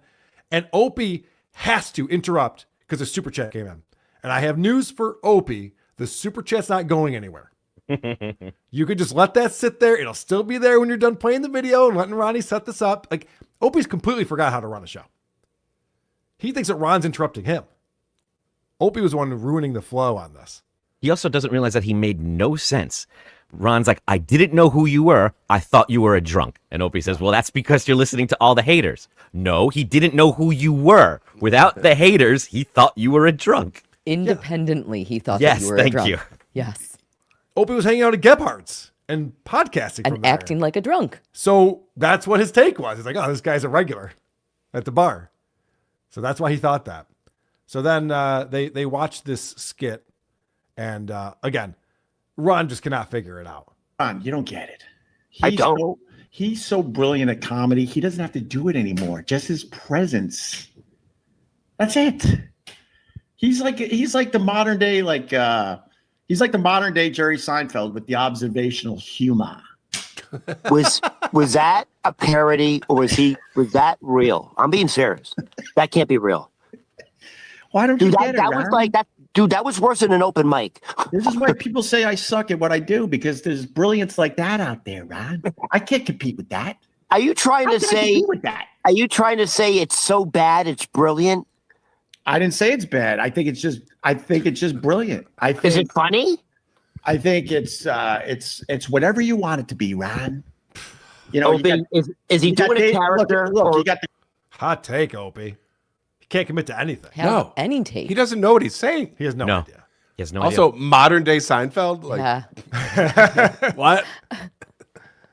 All right, so what this revealed, I get if you've not seen Tim Heidecker's comedian character where he's this bad comedian. He's so good at it. If you didn't know Tim Heidecker, I could get asking. First time I saw Matan, I was like, is he fucking with us? Like, it takes a second. Ron saw one of those bits and he's asking Opie, is that real or he's kidding? Because he was really selling it and good at it and never winked. And what's revealed here is that Opie doesn't know. Yes. He has no idea whether... Opie can't commit one way or the other because Ron's going, he's just being corny. Is he doing that on purpose? And Opie can't say yes or no. He can't figure it out. Because he doesn't know. Want it to be. Yeah, right. Talking in circles. The entire time he was on this show, he did not get the joke that was happening around him and still hasn't learned it. Also, remember I was so proud of Opie the other day because he did FU Friday and he's like, you know what I want to say is our Lord and Savior Trump. And he hit the thing and a video came up and there's Trump giving a speech. I was like, holy shit, he's prepped. He has a video ready. So in this one, Ron goes, I sent you over that Jim Norton video to play. And I'm like, oh, cool. We got another video. Opie pulls it up on his phone and shows it to the camera. That's how we see the Jim Norton video. I'm like, oh, God damn it. We take a step back on this one. Oh, well.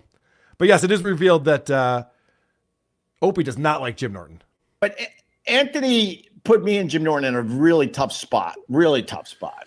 He blew up the whole Opie and Anthony franchise, and he could continue to spin it all he wants. But the fact is, he blew up the whole franchise. Who, Jim Norton? He put me and Jim Norton in a really tough spot. Oh. Jim Norton did not want anything to do with me, but he liked the exposure for his comedy shows, and he loved the money. And he got a big fucking bump after Anthony was let go. He did not want his name on the program. And then people turned it on me like, oh, look at how pompous he is. He's calling it the Opie radio show. All right, if you're not following this, Opie just blamed both Anthony and Jim for the Opie and Jim show sucking. Mm-hmm. That was amazing. First, it was Anthony's fault. And then immediately, and Jim didn't want to be there, and he made sure that it sucked. So this is everybody's fault but mine. So keep that in mind, because Ron's going to ask an important follow-up question from that. But first, the question is, well, how much was Jim Norton making? Because Opie just said he was just doing it for the paycheck, and Anthony left, so we got a bump in his pay. So you know that Ron's interested in that, being Jewish, right, guys? Yes. So how much was Jim Norton making an episode? I mean, that's up to him to say. But it was like he got a bump up after Anthony left. Wasn't That's for sure. And look, for the people out there that's going to defend Jimmy, and that's fine. Jimmy still had a contract; he couldn't leave. Plus, Jim was hoping Anthony would come back. It's so great. These guys will defend Jimmy, but not me, because I. Our buddy Hellraiser69 who wrote that, and that is a free chat that Opie is just responding to. That Jimmy still had a contract; he couldn't leave, and he was hoping that Anthony would come back. But of course, that triggers Opie. These guys will defend Jimmy, but not me, because I also had a fucking contract, you assholes. Why are you bringing this up, Ron? So now it's Ron's fault. Now it's Ron's fault for bringing this up. Opie could not deal with his past. No. He has a real hard time with it. And so he's decided that his present is always better. Remember when he finally went to afternoons and he had Vic on and Sherrod Small and Carl Ruiz and stuff, and he was saying that was the best years of radio for him. And he went out and created a podcast recently. It's called His Best Year of Radio or something like that. And he puts out reruns of that show. Whatever he's doing in the present is the best thing he's ever done. And today is no exception. To be honest with you, Ron, what me and you are doing on this stupid little podcast from my windowsill is better than anything me and Jim did together. Hold on. So let me try to figure this out. So when it was the Opie and Anthony show, Jim Norton was part of that. Yeah, you didn't. Okay. You don't even know that. I know nothing about you, dude. I literally know nothing about you. I feel like I could do circles around you. I was like, in my mind, I'm like, how did this guy get so famous? Oh, stop, Ron! Don't do that garbage. Don't put into their nonsense. That's hilarious. Nailed it. Yep.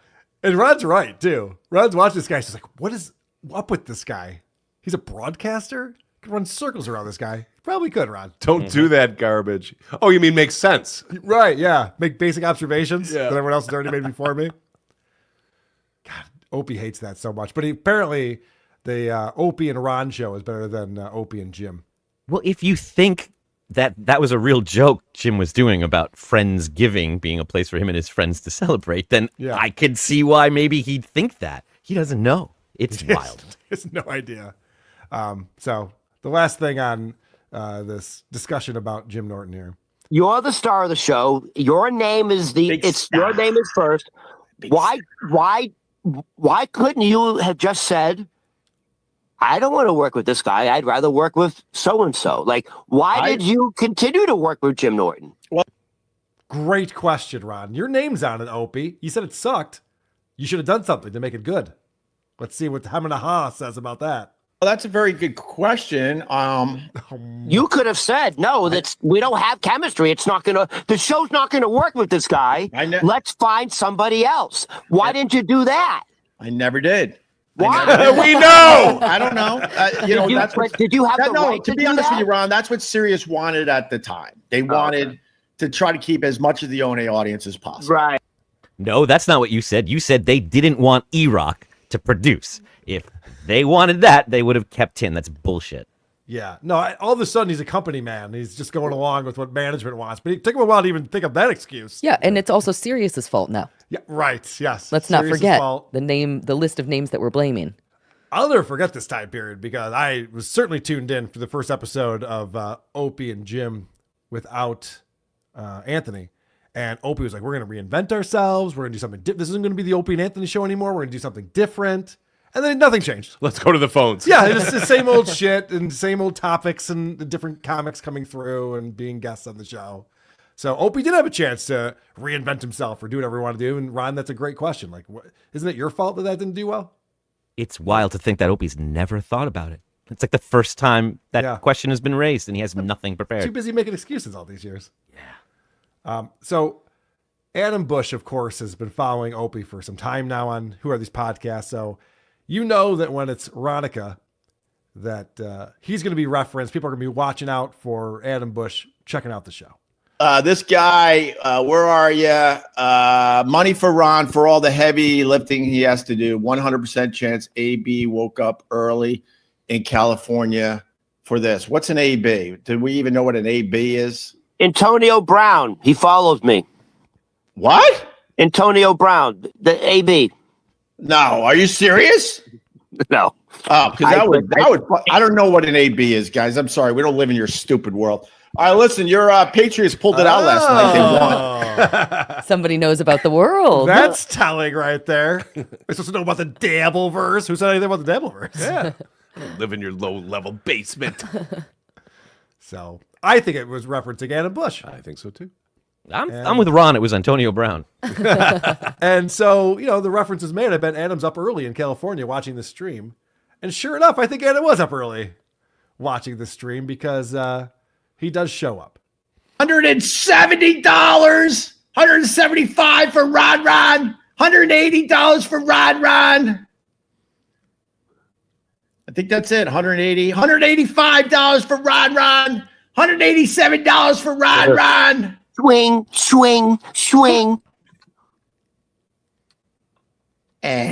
No, we have to hit 2, or we have to do it tomorrow. You just got a big super chat, but sorry to say that the deal was for an hour, and we're up to an hour. No, we're fucking going tomorrow till you brought it up. You cheap fucking you got a big super chat, but I think I keep this one because it's over. I said an hour, Ron. Fucking 500 feet. I said an hour, Ron. So Opie has now changed the rules because he's seen a super chat he's yet to reveal on the screen. And so now he's like, I don't want to match that one. Let's say it's 60 minutes is the limit for this one. I remember that being one of the rules leading up to this episode. I remember the terms of service with matching the donations. Mm-hmm. Remember that pretty well. But let's find out why all of a sudden these rules have changed. The deal was an hour. The deal was an hour, Ron. You just got this super chat. You just got that super chat, $200. He doesn't want to give it to me, everybody. He doesn't want to give your hard-earned money to me. This guy. He's got the whole bill that turned against him. Over the hour. The deal was an hour. We're at an hour 6, Rod. He did that money to me. All right, I'll give it to you. So now you're up to... You're like Bill Gates. You're like Bill Gates now. Wait a minute. That effort just cost me like 400. Wait, 108. Wait, what? Wait, it was 180. Am I over 2 now? I'm over 2. Wait, 187 plus this. Okay. All of a sudden, math is hard. 187 plus 200. Adam just gave him $200. So 387. Also, he's pretending to not know 2 plus 1. Yeah. Yep. You just said that he lost $400. No, he lost $200 and then paid $200. Like, right. He's an idiot. He is an idiot. He doesn't understand. Like, he's getting some of that money and Yeah. then he's giving that to Ron. But that's a good point, Lucy. He's just like, only thinking about the $400 he has to pay out to Ron now because that came in for him. So stupid. So Ron can't see the screen. No. He mentioned that before. And so Ron goes, does that get us over 200? He doesn't even know what the donation is because Opie has not said it. Opie's not saying out loud what just came in. So Adam Bush gives $200. And you notice Opie put it up on the screen, but he didn't read it. That's weird. Maybe he'll put it back up and read it. This is how we're going to end today. By the way, once again, I do want to thank this guy, Adam Bush, for $200 towards Ronica. That's righteous bucks right there, brother. How much is that? Righteous bucks. So thank you to that guy. But Ron, we end with this. Was my complaining story at the movie theater more entertaining than the Jim Norton video that you brought to the show today? Be honest. Wow. Opie needs credit for being the better person on the show today. What a child. What a child. After all of this, after this, he's seeing all this love pour in for Ryan. He's like, now tell all the viewers they like me more than you. Yeah, this is how we're going to end it. Yeah. Now make sure you let everybody know that I'm actually the talent on this show. And that's what you believe. And just for clarity's sake, the story he's referencing is how he went to see Avatar and his wife ordered a veggie burger to eat during Avatar, and it was very bad, so he gave it back and they gave him some coupons. That is a pretty good story. Yeah. It's pretty All good. right, I'll give it to him. Yeah. So I'll read this since Opie wouldn't. And Ron's still asking, how much is it? So $200 says, Happy Ronica, Opie, one of your greatest talents is making others look better next to you. So I don't know why he refused to read that. I mean, it seems pretty tame to me. Well, I can tell you that I think he believes in this YouTube terms of service thing because I wrote in the chat, you won't read my chat, YouTube terms of services ... And then he pulled it back up and did this whole thank you thing. And also when he couldn't do math, I did the math for him in the chat. Yeah. And the whole chat was like, look, there's the math, do it. So he couldn't hide. He had to admit the number was, I just wanted to match, like Opie said he would. I wanted to wait till the end, see what he'd raised, and then match it and see if Opie would do the same. Which is impressive because we're talking about a big fat check. It's big fat check talk time. No, you made. Hold on, we did the last one was a nice amount too. So what am I? No, that was the same guy. I just wanted to thank him because I mean, if someone's going to give us $200, I don't know what his motive is or anything, but I got to thank the guy. $200 is a lot of money for anybody this time of year. Am I over 400 now? I told you, you're like around 400. I'll give you the exact number, and then I'll write a big check. So you had a very good day, and I think there's a little wiggle room to continue this tomorrow a little bit. All right. I've earned it. Well, Ron, I've earned wiggle room. No, Ron, you made my life fucking. Now it's a pain in the ass. No, this is. Let me tell you what my day was because of you. I have to write a big check because these people donated nicely. Drink. So that's that in itself is a thing. And then you bring the Jim Norton crap to this, and now I got to deal with that as well. Jesus, what a pussy. So many things just happened in that. So he got cornered and he lashed out. Yep. He has to write a check for $400. Oh no. He also said this AB guy just gave us $200. Yeah. No, that's not what happened, Opie. That was for Ron. But he doesn't know who AB is. That doesn't make any sense. Yeah. Right. Oh, right.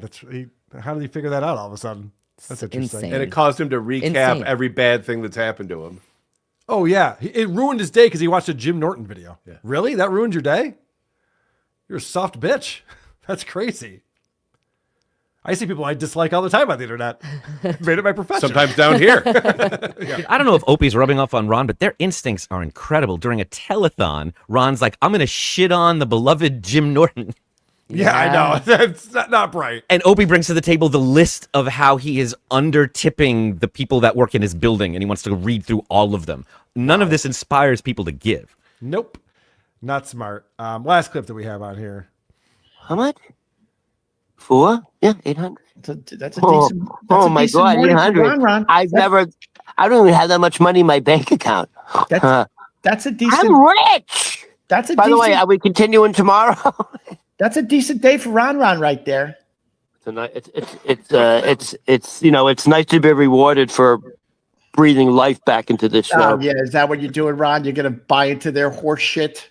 Oh boy. Oh boy, Ron said the wrong thing. Ron said that he's making the show better. You can't say that in front of Opie. Also, that's a decent day for Ron. That's an amazing day for Opie. Yeah, that would be never hit incredibly never ever even close to that. Yeah. I think that was the whole point of this exercise, was to see, is there any way I can get people to start giving me money on this thing? And then when I can figure out a way to not give it to Ron, that'll be the next step on this.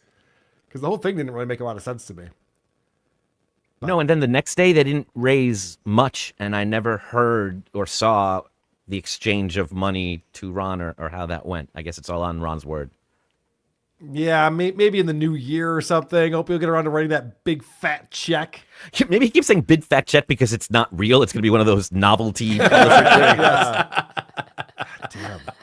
I would like to see that. And in Opie's world, $400, you could spend that just trying to get across the city. Oh, yeah.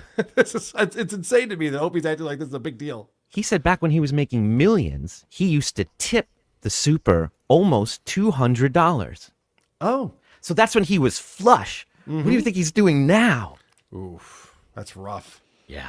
Now he's telling the super I had to give Ron the waiter $400, so no tip for you. Go Screw. The super's like, just control your kids, man. Yeah, I don't even need your fucking money. I make enough here. It's fine. I'm not poor like you. All right, we got Richard Marx with his wife, Daisy Fuentes. We got to get into that. We got Miss Judy talking about the LOLsuit on Lucy Does Dabbleverse. We got Stuttering John running away again. We got Megan coming on with Is It Gay? To Poke a Dabbler.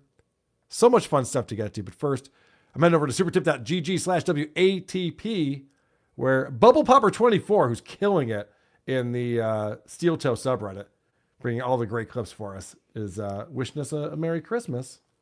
Merry Christmas to all of you and your families. Thank you for the great content this year. Merry Sesmas and Happy New Year. Thank you very much, Bubble Popper. Merry Christmas to you as well. Anonymous says, Opie is Ricky Bobby to Ron's Kale. Right up until Ron takes over their shake and bake, takes over his apartment and wife. Wouldn't that be fun? Yeah. We're all rooting for it. Chris Primer, he's busy in the chat, says, glad to see that old chunk of coal helping Ron out without being bullied or trolled by the chatters. What kind of jerk would do that anyway? Yes, well done, Chris. Eaton Beaver, wishing us a Merry Christmas. Thank you very much. Dame Taft coming in. Lucy looks like a bulging set of bagpipes that I would like to tune. I think that was a compliment. It's one of the nicer things anyone's Thank ever you. said to you. Yeah. She sounds like it too.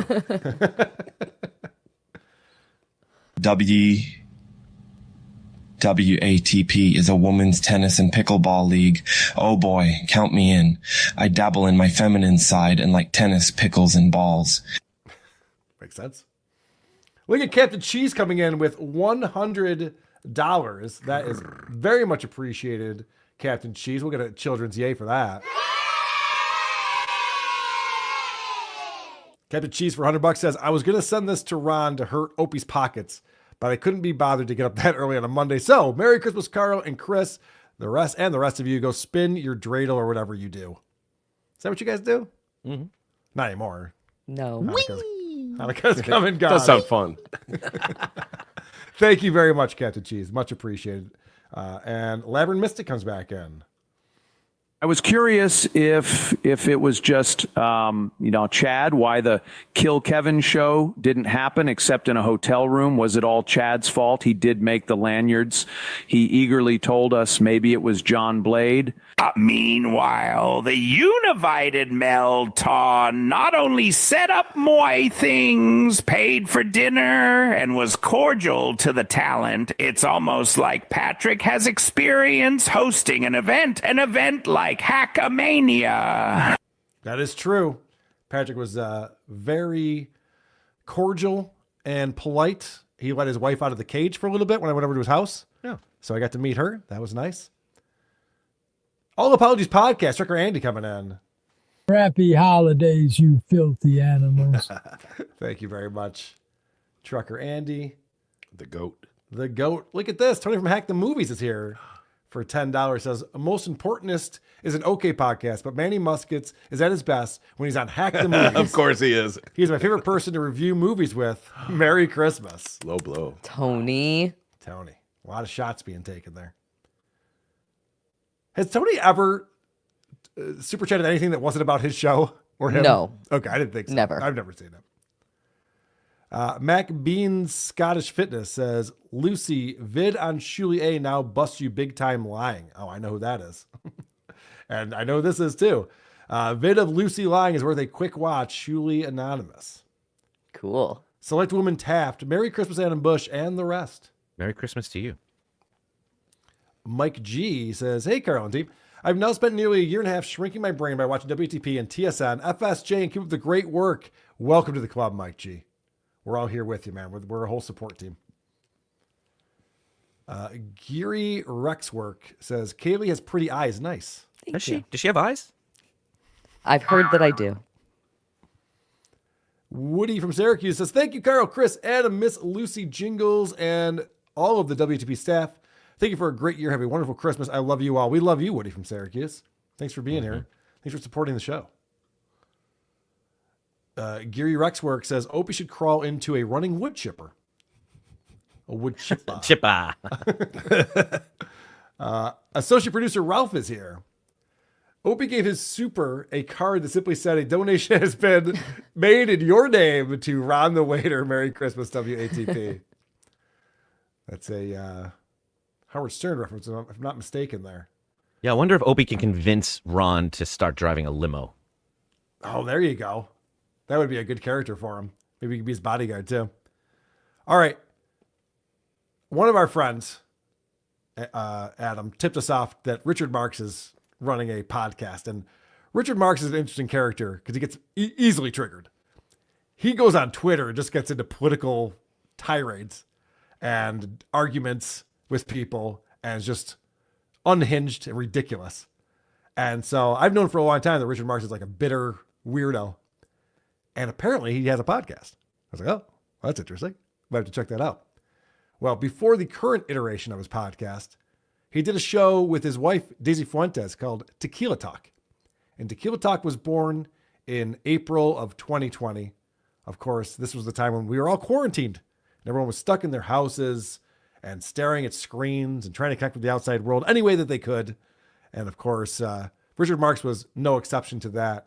Is there anything you want to say to set up this this first clip? This was a different time, and they're a married couple. That's all. Cheers.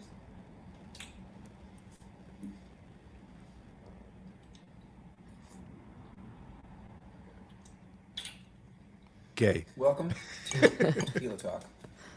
We're having martinis, but this we're bullshit rebels. sucks, you guys. It's sucking. Boom! It's sucking, this quarantine thing. I mean, it is and it isn't. We're dealing, and I'm okay with it. We're dealing. It could be worse. It could be worse. We're fine. Everybody's healthy, so we're fine. We're fine. So worse. We're fine. It could be so worse. This is my favorite part of the quarantine. I did not enjoy it at all. My favorite part was how celebrities were trying to deal with it because they were like upset about it. They couldn't go to like other parties and make movies and go on tour and all the shit they're used to doing. And so like, what the fuck is this all about? And then they have to remember like, oh, people aren't in a mansion right now with servants who are still making them food and stuff. Okay, I guess I shouldn't complain that much about how life is going. So it's a weird balancing act that they have to. They never quite find the right balance. It's always tipping in the wrong direction. Oh, that's great. And is so much worse for a lot of people. It is. Right. It is. And it's definitely going to get worse before it gets better. Oh, okay. That's hopeful. Yeah, I'm really glad I tuned into the show. I was feeling kind of bummed, but now that these two are talking, cool. Now, one thing you need to notice is that she's drunk before it starts. Yeah. And she has to, like Opie, say the opposite of whatever he says. Even if she agrees, she has to come in every single clip and somehow negate what he says. But here you're going to find her trying to find that balance you were talking about. I'm sorry that I'm bitching and complaining. I didn't mean to. I'm sorry. I take it No, back. it's just being normal. It's like being. Yeah, no, I take it back. Everybody's circumstance is their circumstance, and. Yeah, you're stuck with Richard Marx. Trust me, we feel bad for you, Daisy. It seems awful. Definitely not bad at all. So I take it back. That was bullshit. You want to start over? No, it's fine. I just said the opposite of what I wanted to say. You want to start over? No. Have another drink. Okay, fair enough. When somebody asks you if you want to take another take, you take it. Yeah, the answer is yes. She's going to keep trying. That we could just stop it. I know, but you should see me. You should see me at not my best. That was not my best, and I apologize and I take it back. And you know, I get it. We're all going through that bullshit these days, right? Yes. Yeah, I've definitely had one. Yeah. It is what it is. Whoa! These looks that Richard's giving. It's fine. Holy shit! This is someone who hasn't met with their publicist in a very long time. Like, no, it's okay. I can put my worst aspect of myself out there. No, I feel like they haven't met with each other in some time. I know. He's looking at her like, what the fuck are you saying? This is not good. They are lost looking at themselves. Yeah. They love it so much seeing their reflection back. They get like hypnotized and drunk over it. Mm-hmm. Speaking of drunk. You know, hey, what are you guys doing to kind of stay safe? They're probably doing what we're doing, just drinking. not everybody. You know, not everybody's drinking. What are you doing if you're not drinking? That's interesting. That's interesting. So if you're sober, yeah. Okay. Well, that's just drunk talk. I like Daisy's attitude on this one. Wait a second, there's people out there who aren't drunk right now? The fuck are they up to? I was just kidding, honey. There's nobody sober out there. Yeah, okay, thank God. You had me go for a second there, Richard. So somebody asked if you're not drinking, are you guys meditating? Been as No, but we've been good doing- with that as we should. But be. we've been doing meditative things. Yes, we've we been have. quiet. Like, yeah. Drinking. And we've been walking. We've been doing this. Yeah. What the hippies call earthing. Oh, I think it's so good. Which is really important, and we're just so fortunate that we live right on the beach. On right the now. earth. And so we can take our shoes off and walk on the sand. But if you can go to a park. Oh no! Are they giving us advice on how to pass the time? Yeah. 'Cause I don't think I need it from these two. But if you can go, I suppose, a park. Yeah. Where do pores go? Yeah. Watching them try and figure out how to relate in real time is fascinating because they We think have a- they're in touch, but they're not. We have a private beach, so I just go out to the ocean for a while. You guys do that? No? Oh, okay. Let me think what you guys could possibly But do. if you could find a parking lot or Yeah, right. You've never been? That's funny. He's gonna go down this road. There's a street that I love to walk. Yeah, because it's a near the hike. house. All the hikes, by the way, in California are shut down, and so there's this private road that I happen to have access to. And there's a man- Because it's my private road. Marx Drive. I just noticed it the other day. It's a great workout.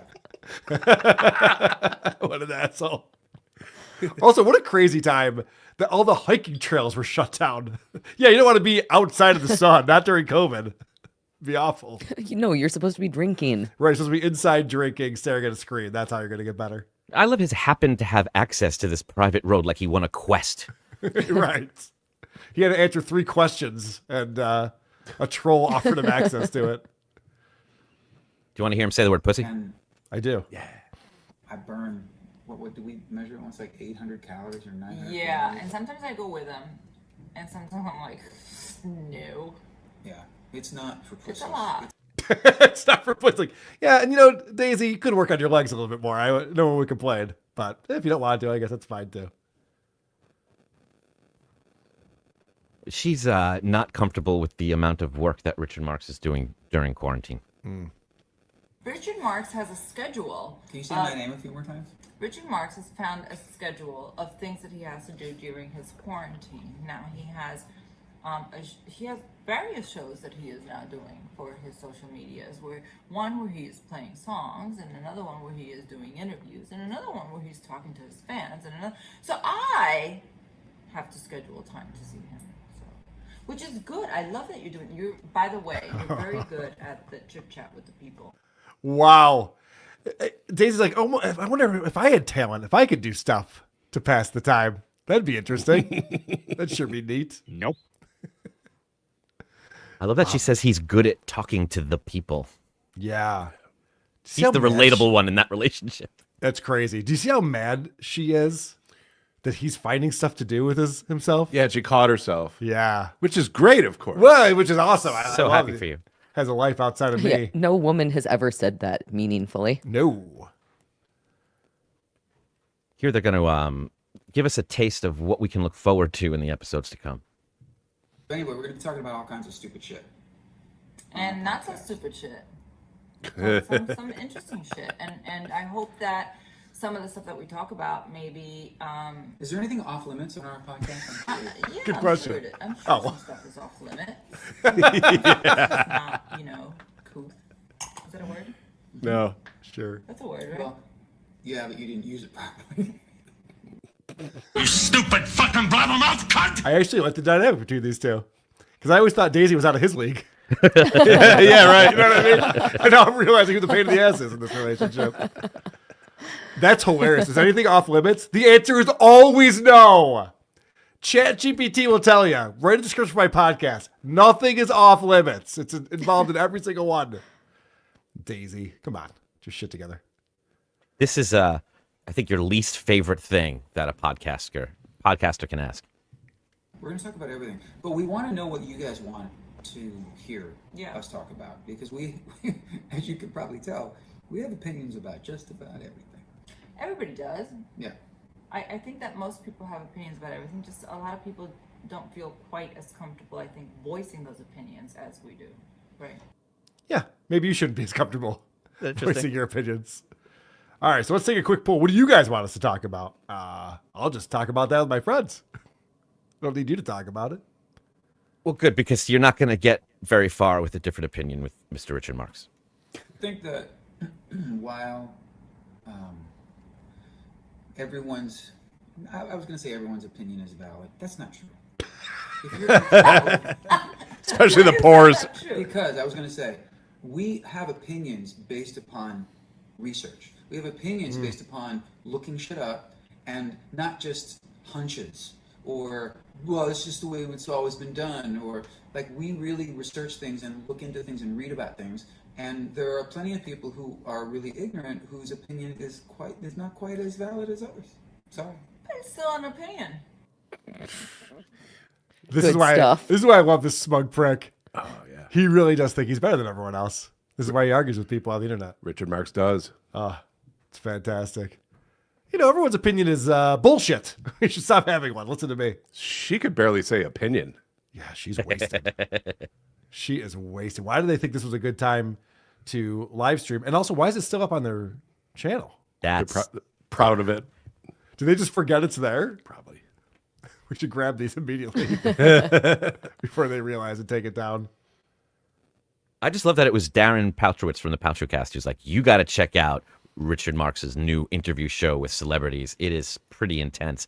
And I haven't even seen that. I couldn't get past this 5-year-old abomination tucked there under podcasts, under his own website. It's not under the podcast site. This is under the podcast on Richard Marx's YouTube site. This is fantastic. This is a good find right here, Adam. I'm loving it. Where are we going next? Well, he's going to explain why his opinions are better than others. One of the things that we have in common one of the many things that we have in common that I love is that we never get our information from one source. No, we get it from both MSNBC and CNN. That's how we know it's true. And the staff. This is what John and Opie say about why people lie. They're like, you people lie, but I had a reason for it. Mm-hmm. Like, he thinks he's the only one who looks up things and has information behind it. Other people do too, whether they heard it from a friend or a teacher. This is not alone to you. No one's walking around going, I came up with this opinion based on nothing, so I'm just saying it. It's very, very arrogant, and he's going to double down on it right here. We are open to hearing about it from all sources. Yeah. In fact, I want to. Whenever I start getting curious about a topic, I want to really hear. You have no idea. I get like super laser, like almost like obsessive focus. It's like it's almost as if I'm single again. No. Yeah, he's smiling. Yeah. Now he's talking about not getting any, and we can all relate to that, Mr. Marx. They both reminded me of, if you don't mind playing number 21. Yeah. She just, I don't think she focuses on anything except for the drink. Yeah, she passes right out. Mm-hmm. We sometimes like to just go to Starbucks on weekends and take an LL Bean catalog, and I'll say, honey, what's new? And she has 5 minutes to look through and find out what's new. They've been around forever. We are so lucky. We are so lucky to have been raised amongst catalogs. Oh, it's so much. Yeah. Good reference. Yeah, this is, Richard Marx doesn't realize that him and his wife are completely out of touch and unrelatable in every way. That's why I like this this era when celebrities were going out and singing John Lennon songs out of key and thinking that they were going to change the world. It's good stuff. It's even more over the top than I would imagine it really is when you see what they talk about Home Alone. It's really, really shocking. And they're going to continue down this road. As long as they can be really kind of open-minded in their explanation of being kind of free and really honest about why they believe and think the way they do, knowing that it's maybe completely different than what I think. You get that? Nope. Well, maybe if you'd read a little bit, do a little research, you'd be able to keep up. I know. They're just saying nothing. Yes. Just nothing that's like, oh, I'm informed with my information that's informative. Cool. And that's what I love about us. You're right. So stupid. I call this next one, we're like this all the time. So definitely the podcast will be much more pulled together. Right? Did you just... No, I went... Oh. I didn't... I went that time. I would never flip you off. Again. Okay, I think we should wrap this up. You think? Yeah. Wait, are we going to have another one? Oh, yeah. Okay, we can get drunk now? Yeah. That's hilarious. Watch this segue. Okay. We're going to have another one? Yeah. Okay. We'll have some dinner. We are, in all sincerity, we're thinking about everybody out there who's having a much rougher time with this than we are, really. And hang in there. You know? Yeah. How do you want your steak done, dear? Yeah. What do you think? Surf and turf tonight? Again? Honey, it's going to be okay. Yeah. Richard Marx says, hang in there. Thank goodness. Oh, yeah, and his wife's wasted, so that's good. Some parting advice from them to us? If you're, we already said, if you know someone who's alone, reach out to them, which is really, really important. But if you're alone, don't be afraid to reach out to people. Don't be afraid to say, hey, I'd really love a chat. Yeah. Or I'd really like to hear from you. Can I talk to you, Richard? Don't feel embarrassed or vulnerable. This is of all times to connect. Now's the time. Now's the time. Yeah. We hope that we maybe kind of lightened it up a little bit for a second. Till then. Can I talk to you, Daisy? Can we get out of FaceTime? Get Richard out of the room. I'm busy. Yeah. We're making dinner. I like she goes, you can be vulnerable. That's not what you're looking for at all right there. But Richard's like, yeah, vulnerable. Sure. Why not? You're participating. Good job. I hate this shit so much, and I think that's actually really harmful to say shit like that to people. And if you're depressed or you're alone, fix that for yourself. Yeah. Why aren't you doing something about it, idiot? That's what Opie was saying to that one chatter who's depressed. He's like, basically, grow a pair. Yep. What's your problem? Why could you be more like me? Yeah. Reach out to your community and circle of friends and rely on them. Why aren't you doing that? All right. We got thank you very much for putting that together for us, Adam. I look forward to seeing more of Richard Marx in the near future. They're all just like that. Very good. Well, we have Miss Judy, who was on Lucy Does Dabble. We were talking about the LOLsuit. She actually went through and read the complaint. She did. And Shuli and my response to that complaint. She sure did. And we have Stuttering John from this week. He's at his mom's house in New York and really changes his perspective on things. So he's coming around to some epiphanies that he's been having. We have a round of Is It Gay? Poke a Dabbler. I have a teaser for us. We got reviews, voicemails, all the fun things that happen on WTP here on a Christmas Eve. Merry Christmas, everyone. Thanks for hanging with us today at a special time. And I want to thank Annie, our review girl, coming in on supertip.gg/WATP. Whoa, this is the greatest show? I don't think so. My show where I watch people watch things is much better than the show you do where you watch people watch things. Low effort. Good point. Ouch. Preacher Bill coming in. Merry Christmas to my favorite show after Cardiff Electric, Tookie Soup, NLO, and OJ sniping Stuttering John. Oh, hi, Adam. Oh, hi, Chatter. Just happy we made the list. Does Swedish work? Testar bara, God jul och gott nytt år. Första gången fångar showen live. Alltid kul att se er. How dare you? Das Uberbraten! C. Kyle Carl says, Vince, the Live Up Guild is looking for you. Troy Smith is back with Ask Drew about Dick Marx. He has a great story. Oh, yeah, I know that they've gotten into it with Richard Marx. Really? Yes. Fantastic. Yeah, so I think he'll be very interested in Richard Marx's podcast as well. All right, let's head over to Lucy Does Dabbleverse. Lucy, you had a fantastic episode on this past Monday. People can find that at Once Over with Kaylee on YouTube. It has over 12,000 views on there. And then if you look at AA Legal Focus, which is Miss Judy's YouTube channel, it has about 2,300 views on there because you guys simulcast it. Yep. So this video is getting a lot of traction. A lot of people are checking it out. Of course, I'm not really able to talk about this lawsuit. I would love to, but I'm not able to. So I get the joy of playing some clips from Kaylee's show to kind of break down what another legal expert has to say about this this lawsuit, the right of publicity suit that John has brought Shuli and me.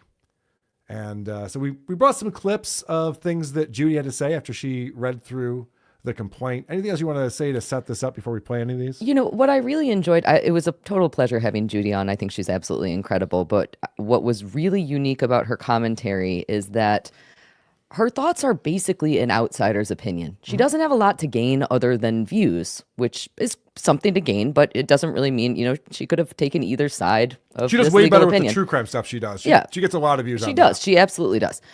Which means that we're getting a fairly objective legal opinion, which it turns out her fairly objective legal opinion is largely that John's lawsuit sucks. And so it was really, I had no idea which side she was going to take. And I didn't really have a lot of expectations. And I thought she was wonderful. I thought she made a lot of amazing commentary. All right. So let's start off with a very good question you had, which was right out of the gate. What's your initial reaction to the complaint once you were able to read through it?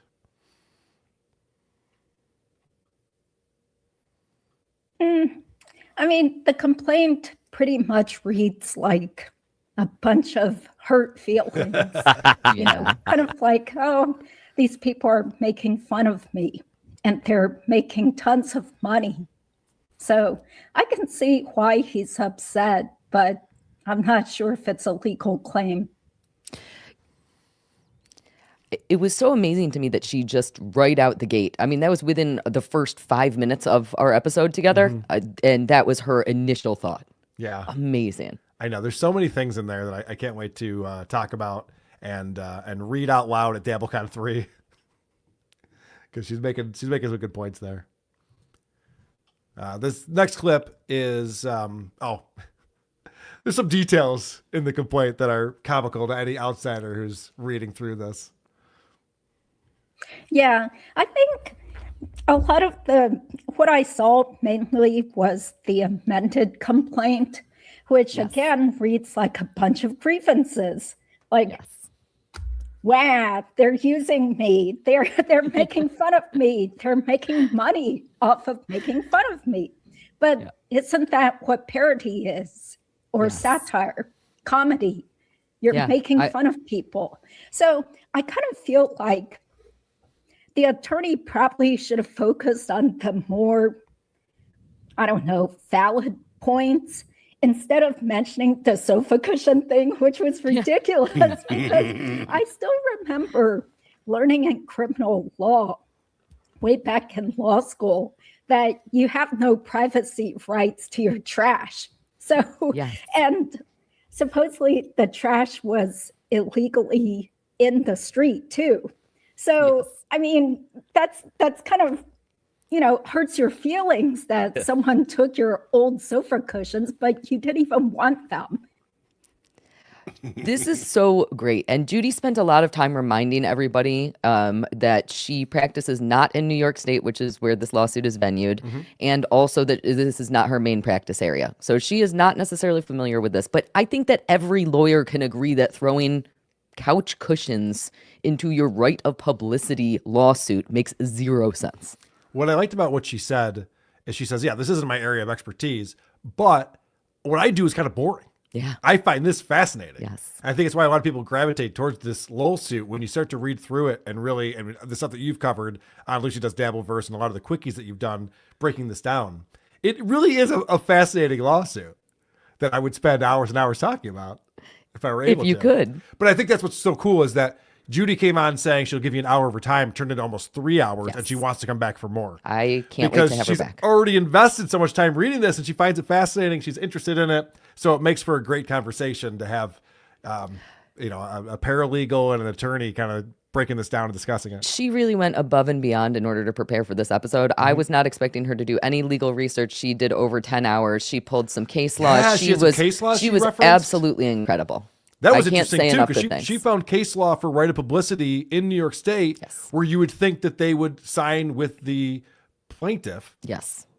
And instead, they sided with the defendants. And she actually found some case law where anti-slap fees and costs were actually granted. Yeah, so that was interesting. It was some great finds. All right, what's this next clip?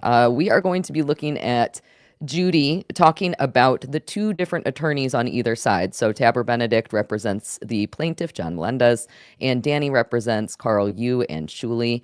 And Judy has some opinions about who might be the better attorney without knowing too much about these guys.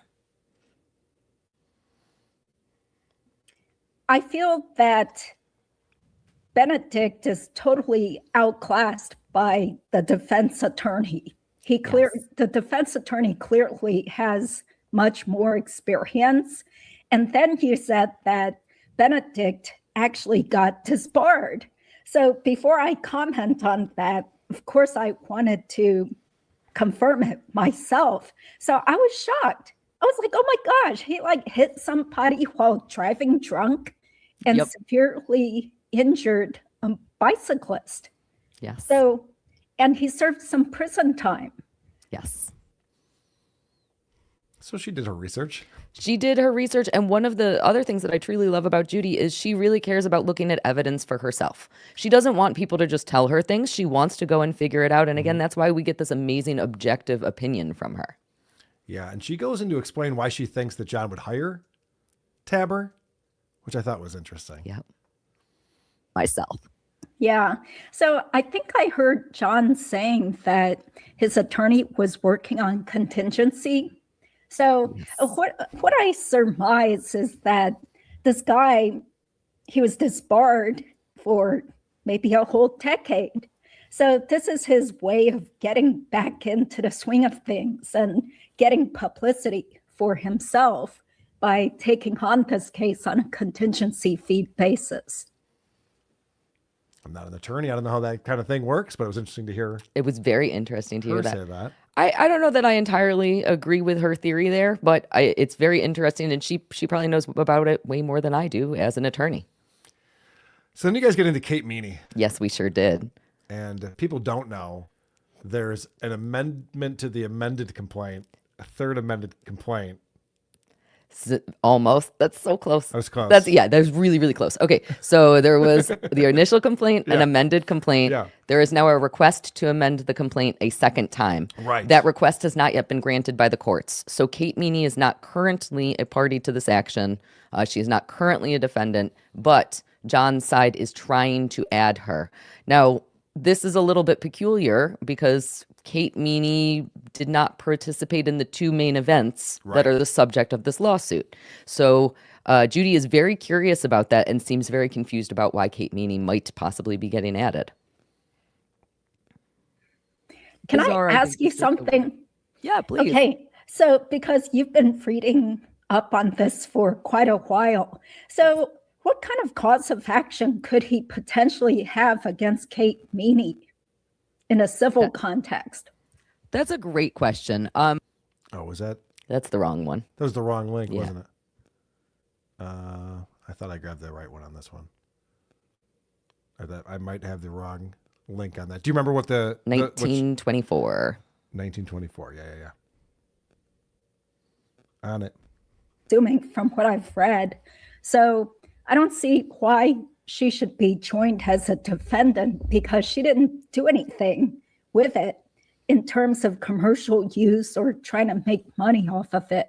Absolutely. And not only that, but again, when you were speaking with John, and he was explaining to you why Kate was kind of being added to the lawsuit, which he didn't really explain to you. Yeah. So what Judy is saying is it doesn't make any sense for Kate Meany to get added because she did not, the actions that Kate took relate nothing to this lawsuit. So why would John have done that? And she and I spent a fair amount of time trying to identify the answer to that question. I still don't think that I have any answer to that question. Yeah, it's fascinating. Any legal answer to that question? You guys answered that question in the first 30 seconds of this interview because she was mean to him and it hurt his feelings. Yes. Yes. That is probably it. Well, let's talk about Judy's concerns about if, Carl, let's say that you and Julie win the lawsuit, and if you win on anti-slap, that would mean that technically John would have to pay your attorney fees and costs. Judy has some concerns about that. But the whole question is it going to be collectible? Because from what I hear in Florida, they have that homestead exemption. So let's say even if he did own a home in Florida, then, it's not like the defendants could get at it. I don't actually. Yeah. And that's one of the reasons I think John moved to Florida in the first place is it makes it very easy for you to hide money from people that you owe it to. Deed transfers help with that also, but yeah, it's a whole other bill story. collectors. Yeah. All right, let's move into what Judy thinks about John's very repetitive witness affidavits. So John filed some witness affidavits, the plaintiff's side. So John's attorney, Tabor, filed these witness affidavits, and they all say exactly the same thing. So he has 4 or 5 different people. All of these affidavits attest to the same exact information under the penalty of perjury. They're swearing that the information in these affidavits is exactly correct. It is their personal knowledge, but it seems weird for these 5 people to have the exact same personal knowledge. Yeah. So Judy's going to give some thoughts about that. Things that they have personal knowledge of. So from what I heard from your videos, it sounds like he had lots of hearsay in his witness affidavits. And of course, there have been plenty of times that I help people type up their affidavits because in a lot of cases, the potential witnesses are not good at writing, or they're kind of disorganized, or if I ask them to type up something, it'll have tons of misspellings and grammatical errors. No periods, incorrectly spelled names. Focus on totally irrelevant things. So, it's okay to kind of help people type up the affidavit, but at the very least, you shouldn't have people saying the exact same things in the affidavits. Yeah, so you shouldn't have multiple witnesses who all claim to have the exact same experience because it is almost never that everybody has exactly the same experience. Or that they have the exact same relationship to the they're best friends for a very long time. Very, very, very long time. We are going to, a chatter brought up an incredible point about the fact that during DabbleCon 2 and Dabble House, there was lots of other content that was unrelated to the tapes. Okay. And this was information that Judy was not aware of because Judy doesn't really have a ton of knowledge about the Dabbleverse other than what she's been told by John for the most part. So she had no idea.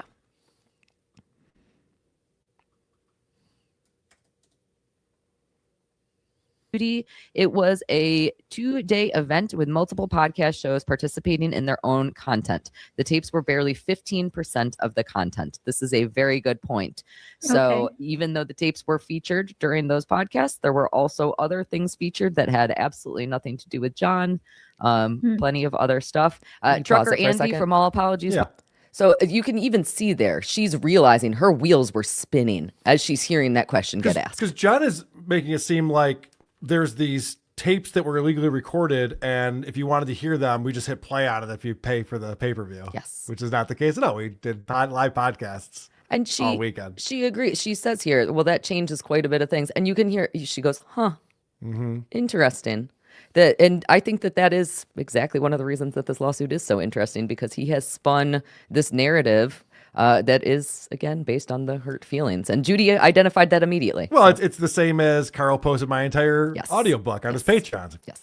Not true. And questions like this, which the chatters during this episode were absolutely incredible. They were bringing up lots of points, and Judy seems to be more curious now than ever about the history of the Dabbleverse. So I really hope to be able to talk with her about that soon. Me too. Podcast often gets a lot of shit for his Simpsons trivia game that was played. That's just me making fun of Andy. We can stop there. Let me hear this. I mean, the best part of Dabble House is what I meant to say there, obviously. Can we talk about her take on the damages? Sure. To John, there's a clip on here where, John is asking for a lot of money from Shuli and me. And so we want to know where that's all coming from. Okay. Well, I'm thinking, in a way, all this fuss over John is helping him, because it kind of it's like some sort of like weird symbiotic relationship where he's just got some sort of draw to him where people want to see, what is he doing? What is he saying? What's he having for dinner? How are things with his mom? Is he going to get a job or perform at this comedy club? And, so people get excited about it. So the more that Shuli and Carl and these other YouTubers cover him, the more notoriety he's getting for himself, and hopefully the more super chats and revenue. He would never be where he is now.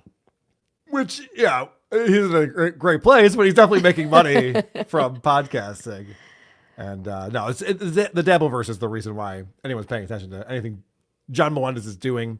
He got that quick little bump when he made the Trump prank phone call, but it was such a nothing of a call that even though it was covered by international news, it didn't actually drive a lot of listenership to John's podcast. And if it did, imagine tuning into that podcast the next week and just hearing them bitch about Gary Dell'Abate. Oh, yeah. Or whatever they were doing that week, whatever personal gripes John was complaining about at the time. Wouldn't actually boost him at all. Let's finish up with what Judy thinks the outcome of the lawsuit will be. That's a great idea. What do you think, Judy? Judy, your opinion on who will come out best in the lawsuit. Okay. Well, I'm just going on what you told me. So I haven't seen the evidence. I haven't read the whole file. So, and of course, I've only done, say, a few hours of legal research. So, my wild guess is that probably defense will probably win, mainly because of the way the attorneys look from the outset. Okay. Now, I have to say, it's a little depressing that's and discouraging the reason. to know the amount of work that's gone into these responses, and just over 1,000 pages. Yes, that have been written up, and an outsider with some experience comes in and goes, "I just look at the attorneys and figure out who's going to win this one." Okay, which one can spell their name correctly? It's like, she's probably right. That's fine. It's how things come down. So that's just perception of things, which is why we hired a really good attorney. So it's all good. But it's kind of funny how the way that all works, isn't it? You made good choices. Yes. Sometimes I do. Well, thank you for doing that. People should check out the full interview, and hopefully there'll be a part 2. Yeah, I hope so coming too. soon. Yeah, I would be honored to work with Judy again. AA Legal Focus. And you guys brought up something, Judy wants to know more about why people don't like John? Yes. She seemed very curious about that. And I was trying... She gets all the information from John and Vince, so she's just like, has he done anything badly? Oh, yeah. You want to hear about that? Funny you should ask. Yeah. I tried really hard to not have a lot of conversations about that during this particular episode. I was trying to veer us back to the lawsuit because we had a lot of stuff to cover. But I did invite her to come back, and hopefully she will come back to have discussions about that. She seemed very interested in it.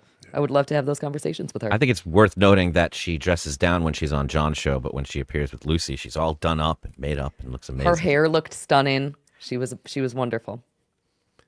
All right, let's talk about John. Bloody ass. Can I get a little sympathy? Because I got a bloody ass. Skull. I'm bleeding generously because I got a bloody ass. Quick update on Ava Riza. Ava was on John's show last week, and they were watching a video of me on Husey, and Ava was beside herself laughing. What a dumb idiot Carl is. Ha ha ha ha. He's making these analogies. They don't make any sense. He's so stupid. I would give him $50 to have him explain to me what these analogies even mean. And her and Keanu and John, we got it all figured out. Carl's a retard. So I go, all right, I'll tell you what. give me $50 and let's debate this. I'm taking up on your offer. And I hear back from her and she says, anytime, let's go. When do you want to do it? So I said, great, Tuesday afternoon. I gave her some times. Let me know. Didn't hear back. Followed up with her. Hey, just making sure you got this. Tuesday afternoon. Let me know. Never hear back from her. Shows up on John's show Tuesday afternoon. Yeah. The exact time. She was busy. I asked her to come on my show and debate me about this.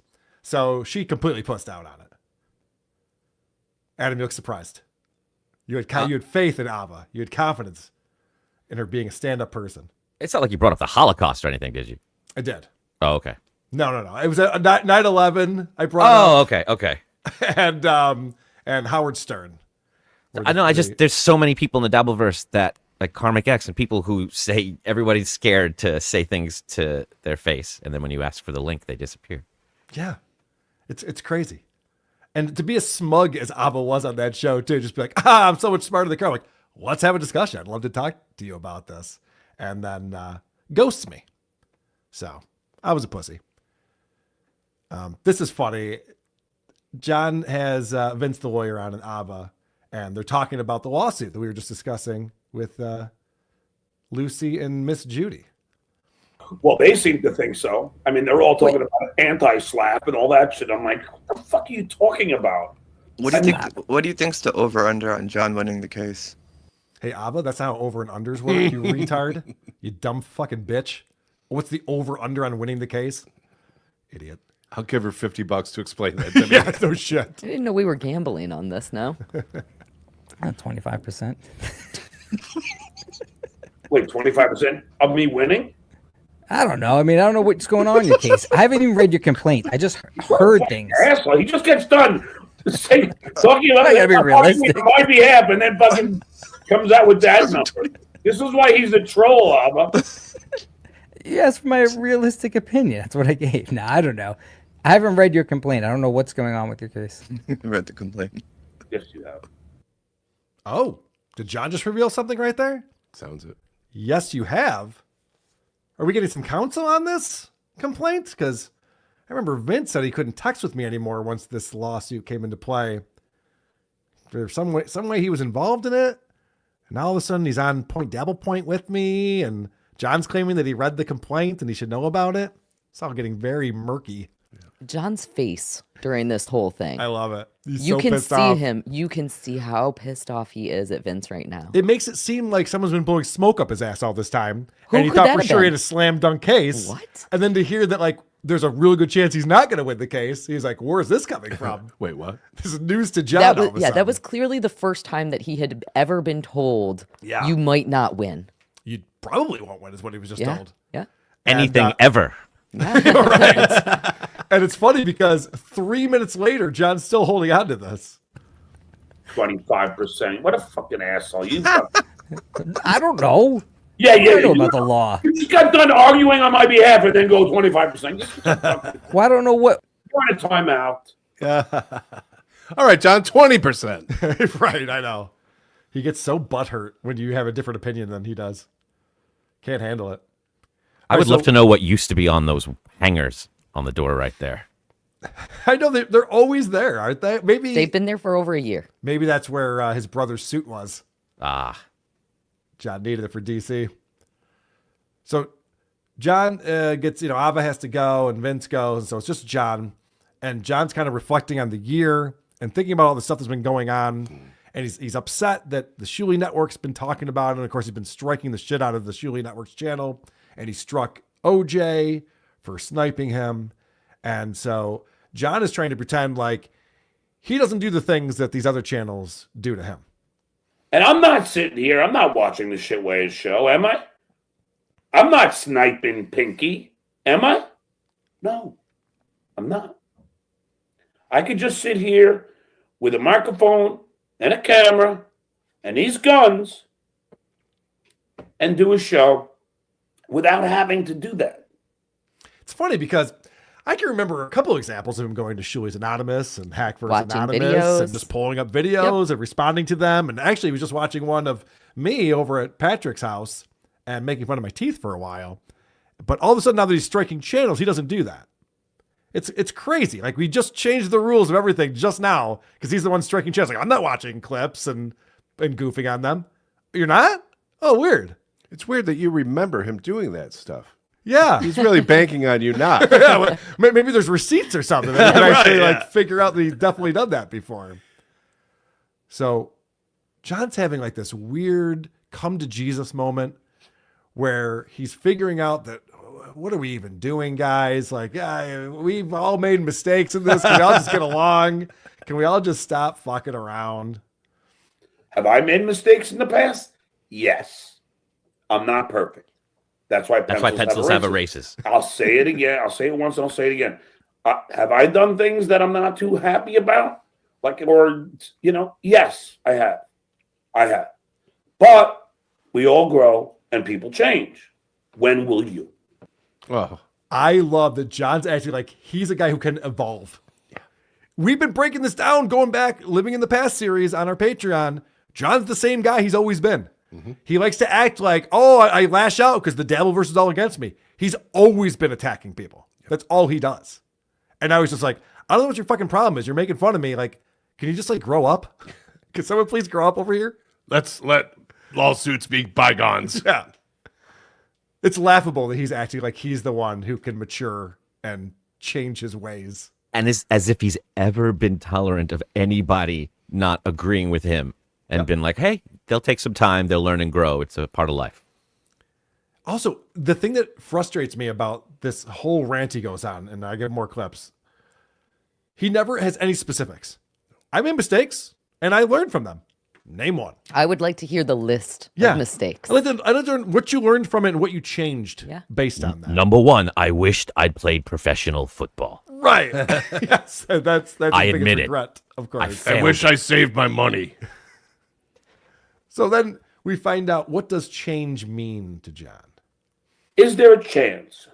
Is there a glimmer of hope that one day you might just go, you know what? The guy's getting hit on from every fucking direction. Nonstop. It doesn't end. It continues and continues and continues. So I hope that change will happen, but I'm not too optimistic about it because people have a real hard time changing. They do. Change is difficult for a lot of people. Growing is difficult. Changing one's views is difficult. And I understand that. Says the 60-year-old alcoholic with Trump derangement syndrome for the last 8 years. He's the one who's telling us how change works. But apparently, change to him is just stop picking on me. Yes. Hey, guys, can everyone just change? How do you want us to change? Stop picking on me? Yep. Nope, we don't want to change that way. That's not the way we're changing. Or take some accountability for why you're being hit from all these different angles. I know. Did you hear him say he was hit on? Yeah, that's good. He did say that. It was wishful thinking. Yeah, not happening. How would John respond if someone came up to him while he was giving his interviews and said, hey, you really hurt James Earl Jones's feelings. What's it gonna take for you to grow and stop doing this? No. Instead, he still watches those interviews on YouTube and laughs at himself. Yeah. He's showing up in alleyways trying to relive it. It's just different when he does it. Well, and not only that, but if he truly believes that people can change, then the conversation should never be he drew first blood, because you shouldn't retaliate if you truly believe that people can change. Right. It takes the first blood argument completely off the table. Yes. If you're just like, why don't we evolve and figure this out? Yeah. If you believe in the law, the first blood argument goes away because you know that's not legally binding. No shit. This is news to me. But John is setting the example for us all. For me, I look introspectively on many occasions and go, okay, I'm not going to do that anymore. That's not a good representation of myself. I'm not going to do that. Cross that out. And how could I be better now? And then I try and be better. I'm always trying to be better. That's just a fact, Jack. All right, that's his tell right there. When he said that's a fact, Jack, you know that that's not true. If you want to know the truth. Yeah, it's just like if you want to know the truth from Opie. I'm always trying to be better. John puts zero effort into being better and improving himself. That's why his life keeps getting worse and worse. I think he thinks better means learn new random trivia. And that's Maybe. bettering himself. Maybe that's what it is. Notice there's zero specifics yet again. I think back and I look at what I've done and I take accountability and I make changes. Name one. Please. I used to call everyone a fagula, and then a fagula pulled me aside and said, "We don't say that anymore, you dumb fuck." That would be an example. Or maybe the example of he's not pulling clips from the Shuli Network anymore because he's actively striking them, and that would seem very hypocritical. Maybe that's what. That's exactly what I think he means He's by better referring here to. is I am not currently watching a clip. Yep. That is me being better. Yep. Well, listen, life is too short. And so John's 60 years old. He's back at his mom's house. His mom's 88, and they're celebrating Christmas, and he's realizing, like, what is all this Dabbleverse nonsense? What is this for? You know, any day we could get hit by the proverbial bus and be taken out. And so John has a weird way of explaining that life is short and we should try to live our lives better. I have had friends in our gang of people that we hang out with. One of them died at the young age of 40 of a heart attack. Okay. And, you know, one of them died in one of the planes that went into the World Trade Center. Okay. You know, I mean, there are many people that I went to high school with that are now deceased. One of them, who was a friend of mine from childhood, was in a horrible boating accident where he got run over when he was scuba diving. And I believe it was in front of his children. Scuba diving. There's a lot of stories, but He got run over scuba diving in front of his children. So what are we going to do? Pick on me for the rest of our lives? What are we doing here? All you did was make a 9/11 analogy. I had to listen to that crap. Holy shit. It's like, guys, why are you making fun of me? I had a friend who was out of one of the airplanes. I've never heard that before. I've never heard that either. It was 24 years ago. You'd think he would have brought it up, though. I would think he would bring that up all the time.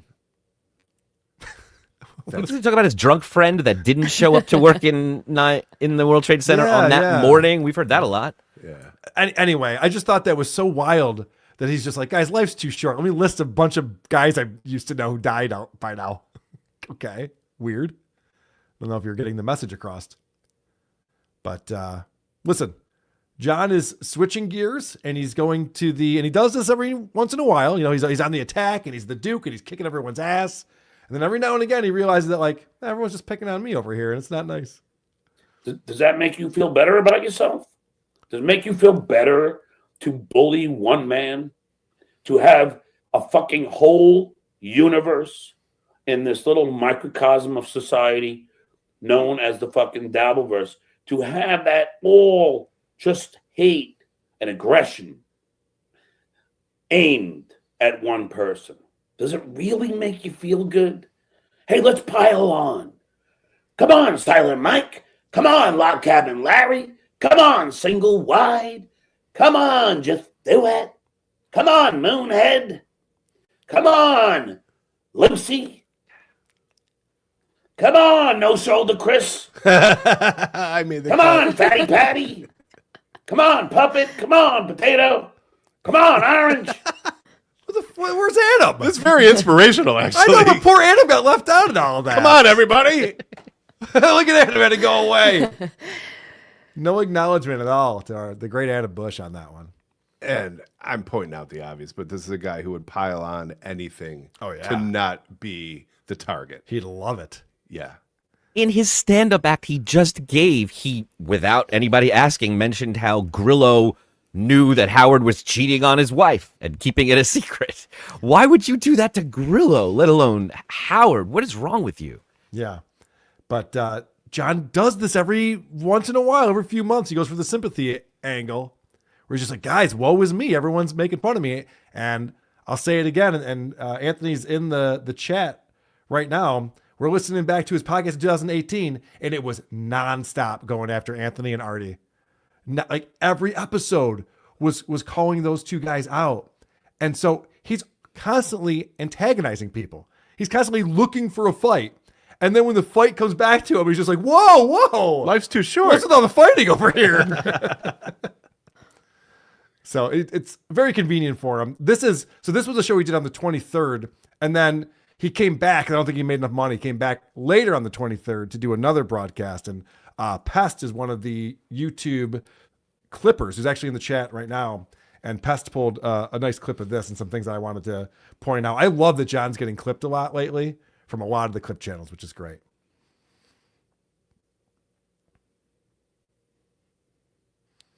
It's just amazing to me. Like, listen, I'm not saying I didn't fight back, and I have fought back. I'm not. Oh, okay. So when he was complaining before about how everyone's picking on him, he has to admit that like he's gone after us. Like, I don't know, maybe like sued a couple people. There's that lawsuit thing that we're still dealing with, and then striking channels and trying to get my Patreon taken down, taking money out of my pocket, like stuff like that. Okay. Did he forget to put the filter on? Oh, you're right. Yeah, this is what John looks like. Yikes.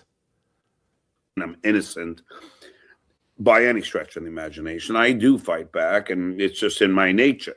As the potato said, why do you react? Well, it's in my nature to react. And I thought you could evolve and change. Isn't that this thing you were saying before this? Yes. Like everyone can get better and do better. It's like, well, no, it's just who I am. No, you can. I am who I am. Right, okay. You can all have get to, better. yeah. You have to change. If I didn't react, I wouldn't be, here's, a happy man with 2 pensions. This is funny. He stumbled on this. He goes, if I didn't react, I wouldn't be here. And he's looking around like, fuck. Yeah. I wish I wasn't here. But listen, all right, I'm going to play this back again. Because John's trying to say that him reacting to things the way that he has is why he's so successful in life. And he's going to stumble on a word, and then he's going to try to explain why he stumbles on it. This is insane. React.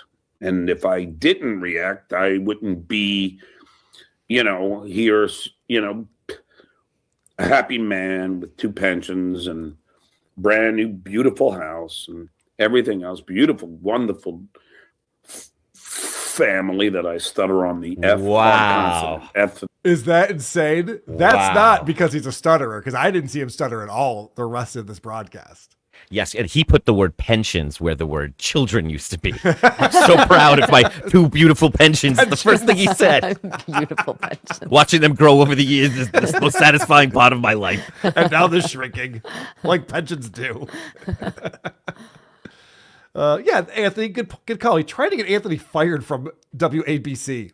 Like, that's one of the more recent things that John has done. He's just like, whoa, why is everyone coming after me? He's a piece of shit. He tried to get J.D. Harmeyer fired. He's never met him. I know. Hold on. That's so funny. Pensions came out real easy, but family's hard. Everything else, beautiful, wonderful family that I stutter on the F hard consonant. F and V's. F's and V's are tough. Yeah, you never once stuttered on dumb fuck. That always comes out real easy.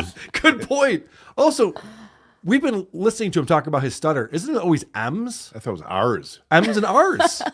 Right, because he had to say Melendez in class, and he had a hard time with that. Now all of a sudden it's F? It's whatever it is when he stumbles, I guess.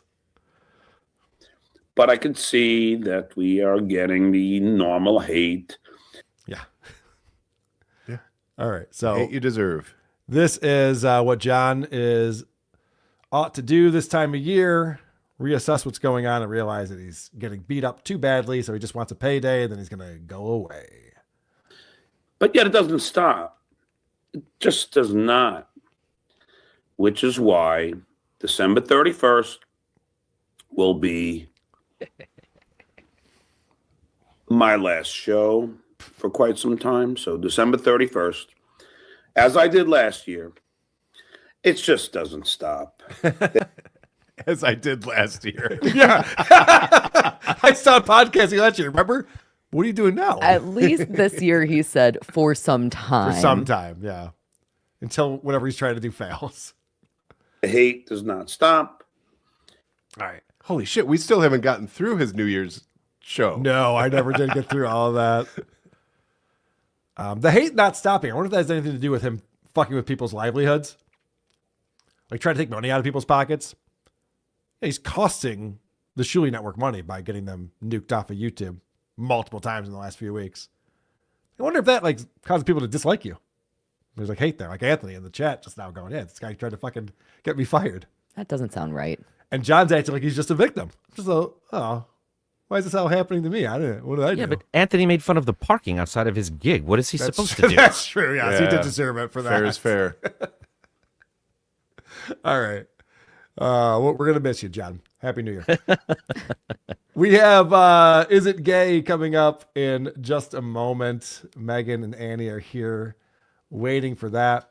But first, supertip.gg/WATP. Captain Cheese is back in again with another $10.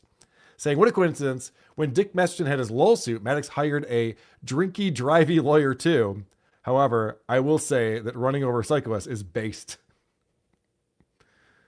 It seemed like a nice enough guy. Probably didn't deserve to get run over at 8 a.m.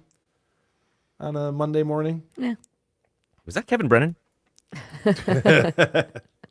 Raper Butt says, I hope Judy comes back for another Team Up episode 2, Chinese Whispers. Sounds good to me. He's always producing this Raper Butt. He truly is. Can't stop it. He truly is. James Q Legend, Abba is physically incapable of pussying out. Agreed. I'm just going to call him a pussy boy, but that does not apply. The Reverend Rage says, by not sending Judy the events shows deception, Lucy. Not sending Judy the events. I actually sent her all of the paperwork, over 1,000 pages. Yeah. Gary Babcock, Merry Christmas, everyone. Thank you for being a member for 6 months. Merry Christmas to you. There's Pest. Miss Judy thinks Carl is kind of cute. Carl, you into Asians? We're all into Asians. All of us white guys are into Asians. You know that, Pest. Shut up. Most important show says, Merry Christmas, Bag Slappers and Cuzzaroos. The Bag Slappers and the Cuzzaroos getting some love right Bringing now. everyone together. That's great. Herb Beta Patch says, what's the over-under for biggest problem continuing? That's how the over-unders work. 25%. 25. Yeah, I don't know what's going on with that show. I did see Vito saying some things about the show being on hiatus on social media, and then Dick responded to it like, that's not what's happening at all. Stop lying to people. So seems like that's not a great situation that's going on. But we'll see. Time will tell. Is it weird or is it gay? What will Aaron say today? Is it gay? For Is It Gay? Welcome, Megan. to the show. Hello. Merry Christmas. Merry Christmas. Thanks for being here on a Christmas Eve with us. Same to you, Annie. Thanks for being here. Oh, ho, ho, ho. Oh, ho, ho, ho to you as well. All right. This is a very fun game. What we do is we try to figure out if Aaron Imholt from StutJo Morning Show is going to call whatever subject matter he's talking about gay or not. And the reason why we do that is because Aaron doesn't have much creativity and he thinks that everything is funnier if you call it gay. So Megan has found some different subjects that he's talking about. We have to figure out if it's gay or not. And then after 5 rounds of that, we have the final round. It's worth 3 points. So it's always anyone's game. And that will be a multiple choice, not just is it gay. One of these days I'm going to be more succinct describing this. This is round 1. Swear to God, I'll figure it out. Round 1 of Is It Gay? Lucy, have you played this game before? I have never played with you guys before. Have you played I play from home. I was going to say, you play from home? Do you do well at this? Yeah, usually. Okay. Now I won't. All right, pressure's on. It's easy. Membership. Thank you. Astro Sweat. Gifting a membership says paying it forward. Thanks, Real Fringe. That's right. Pay forward your memberships. Very nice of you. Real Fringe started the membership rally, and it's been going for the last hour and a half. Thank you so much. 92 memberships away from 600. We are having ourselves a wonderful morning. I hope you guys continue it. Thank you so much for your generosity. Is his little thing gay?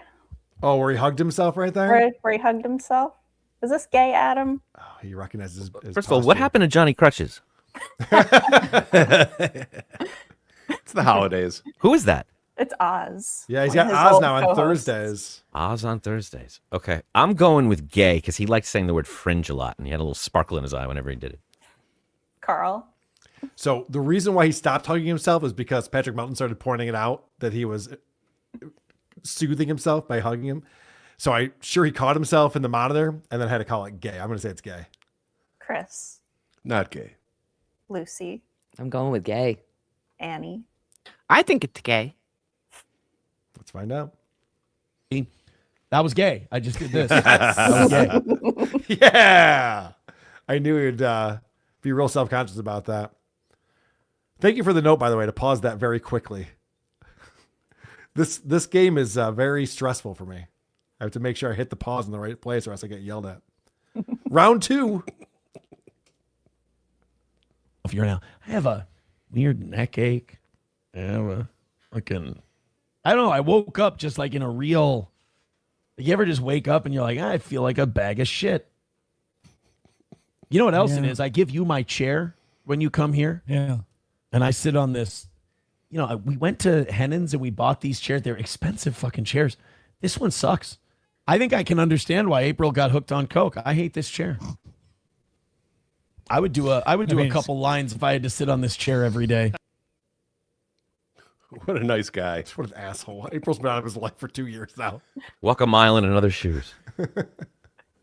Is Aaron's uncomfortable chair that he blames getting April hooked on drugs gay? Annie? Yeah, it's gay. Lucy? Gay. Chris? Not gay. Carl? It is not gay. Adam? Gay. Coke-whores are never gay. That was the chair's fault. I feel like a hemorrhoid. It's awful. Hit like, hit subscribe, hit. All right. I think we got away from it. See, Oz knew. Not gay. Very good. Round 3 coming up. What I'm basically trying to say is I think we could use a little cash infusion on this evening show. Otherwise, what the hell are we doing it for? Fun? Never once in my life. I haven't done a show for fun since 2006 when I did my first edition of Aaron in the Afternoon. You're going to ask if his shirt is gay or where we go with this? Is it gay to have fun while doing a show? Adam? Yeah, he hasn't had that much fun since Aaron After Dark. Yes, gay. Carl? That's definitely gay to have fun doing a show. Chris? Gay. Lucy? Gay. Annie? Gay again. Gay again. One of my favorite Fun. musicals. Fucking gay. Yes. Gift a bunch of memberships. Throw. All right. Did we all get that one? We did. Excellent. Good round 3. Now we're going on to round 4. Show off. I know how to count.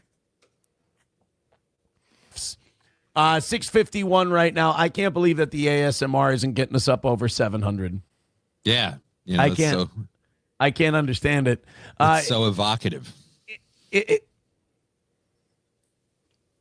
that a word? Because I want to fight you on that, but I'm worried I'll lose. Evocative? No, evocative? To evoke. Well, then what's provocative? To provoke, to evoke. But evoke and provoke are cousins. Roughly the same thing. Yeah. I don't like that you went with the lesser known one. Is using the word evocative gay? Annie? Since Aaron didn't know it, it's gay. Lucy? I also think it's gay. Chris? It is not gay. Carl? I was going to go not gay, but I liked Annie's rationale there. I'm going to go gay. Adam? Yeah, I'm going gay. That makes you seem elitist. Oh! And gay. Oh! Wow! Hold it out! Why couldn't you pause it? Didn't think he was going to play it. Bam! Second encore. Pulled it out of the last second. Amazing. All right, we're going on to round 5. What are the scores right now, producer? You are leading Lady K. I like that. With 4. Everyone else has 3 except me with a tasteful 2. All right. Everyone's still in the game, though. Round 5. These are the people that are happy. Oh, these are the people happy. All right, let's take a look. Oh, here's the people who aren't happy. Yeah, here's the people who did not. Dude, these are pussy-ass communists. That's not even that strong of a water cannon that they're shooting That's what I was saying. Like, dude, anyone who's been in a reasonably reasonably fun water fight with a bunch of kids has seen more water thrown at them more aggressively than this hose, and they are fleeing. Oh man, today's commies are fucking nutless, man. The commies in like 1917 Russia, they'd use like each other as bullet shields and storm the palace, the Winter Palace. Are modern day commies gay? Adam. I'm so fucking pissed at this asshole. Can somebody spray him with a hose for 5 minutes and let him talk about how this motherfucker? I'm going gay. Carl. I say it's not gay. Chris. Not gay. Lucy. I'm going to go gay. Annie. I've done gay, all of them, so gay. I mean, this is gay. It's gay now. They all got blue hair. They don't know what gender they are. They're used to being in control. They lost their spine. Yeah. Wow. Wow. All right. Huge round. Yeah, They lost their spine crutches. They lost their spine. Let it go, Adam. All right. We got the final round. We're 3 points. And I believe we have, what, a 3-way tie now? 4-way. 4-way tie. And Lucy and Annie have it down. Just say gay every time. Well, for this one, it seems to be the case. All right. This one, we're going to get a multiple choice. Let's find out what Aaron's talking about. There was something about like going through my whole process. Every single police officer was either a fan of the show or super fucking nice to me throughout the whole process. Like going in and, you know, having guys like under their breath be like, hey, love the show. Like, oh, that's great. Oh, wait, I forgot. I'm in here for a fucking gay reason. It would kind of take my mind off shit. Like 2 of the detectives were talking to me one time about, hey, you know, there's fucking crazy people here all the day. You know, these psychos who come to and follow all your coaching. You know, they're incredibly psychotic. They go, but God, that means that you must be doing something right. You must. Unreal. He's insane. He thinks that we believe this. So what will Aaron say next about his time in jail and people stalking him? Is he going to say, you're not wrong? Is he going to say guilty or 100%? You're not wrong, guilty, 100%. I'll start with Annie. 100%. Lucy. I'm going to go guilty. Chris. Not wrong. Carl. I was also going to say, you're not wrong. Adam. You're not wrong. All right. So if it's you're not wrong, we have a 2-way. You and Adam will win. All right. Must be pretty huge. And I'm like, I'll say this again. Guilty. Oh! Yeah. The answer was Lucy. guilty. Ow. Does that mean Lucy wins She their crushed it. inaugural round of Is It Gay? I was just so thrown off by the correction officer says to the prisoner, you've got it going on. You must be doing something right. Yeah. You're not incredibly psychotic. I love that he says, and Patrick might have pointed this out on this little piggy that I missed on Friday, but I love that he says, like, every single cop is either a fan of my show or super nice. So it could be 100% super nice police officers. They're exclusive. That's great. That doesn't mean anything. All right. Fantastic game, Megan. Thank you for bringing that to the show. We do appreciate it. And look at guys, it's Christmas. And for that reason, I decided I'm bringing you another game. It's time for To Poke a Dabbler with the great Cardiff Electric. Thank you, Cardiff. It's time for everyone's favorite new game show. Oh, Cardiff gave me shit, by the way, the other day. Because I was mentioning that I might just start doing a podcast where we just play games. Because it's great because I don't have to prepare anything. People just make them for me. Cardiff did not appreciate that. No. You work for me, Potato. To poke a dabbler. What do you say, Carl and co-host? Are you ready to poke a dabbler? Here's John from last Christmas. Trashing each other's family. The Duke will be on to greener pastures. Place where you all don't exist. You'll try, You'll try and know where the Duke is. That's Is really he on his good, isn't boat? Is he in his Mercedes? Hey, is he in his house? Ma, is he on his Harley? Ah, is he Fascinating banging commentary. a chick?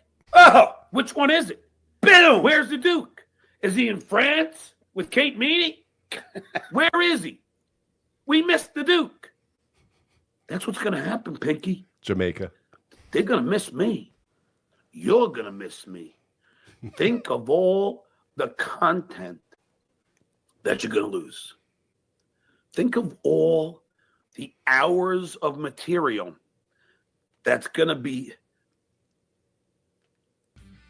What did John say next? Here are your choices. Number 1, eviscerated. He, evaporated.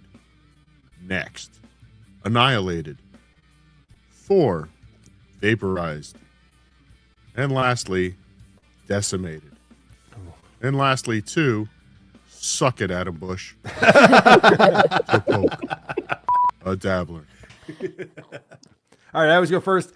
I think he's going to say, God, this is tough. I'm going to go next, annihilated. What do you think, Adam? I'm going to have to go lastly, too. Yep, I figured you would. It feels right. Yeah, John, as we learned today, does not bring you up ever, so I doubt that's what he's going to say next, but you could be right. Lucy Typebox, what do you got? I'm going to go with B. Evaporated. Yes. Annie? 1, eviscerated. All right, everyone's picking everything. Megan, what do you got? I was either going to go 1 or next, but I'll go next. Smart. That's what I'm doing. I'm Producer the Chris, only one what do for you got? lastly, too. Okay. I also went B. You went B, evaporated. So no one picked vaporized or decimated, right? One of those will be the winner. All right, I know. That's what I'm saying. Here we go. They're going to miss me. You're going to miss me. Think of all the content that you're going to lose. Think of all the hours of material that's going to be eviscerated. Oh! Annie got it. Congratulations, Annie. On fire today. Thank you, my lost interest. Very good job with that. I appreciate it. It's an honor.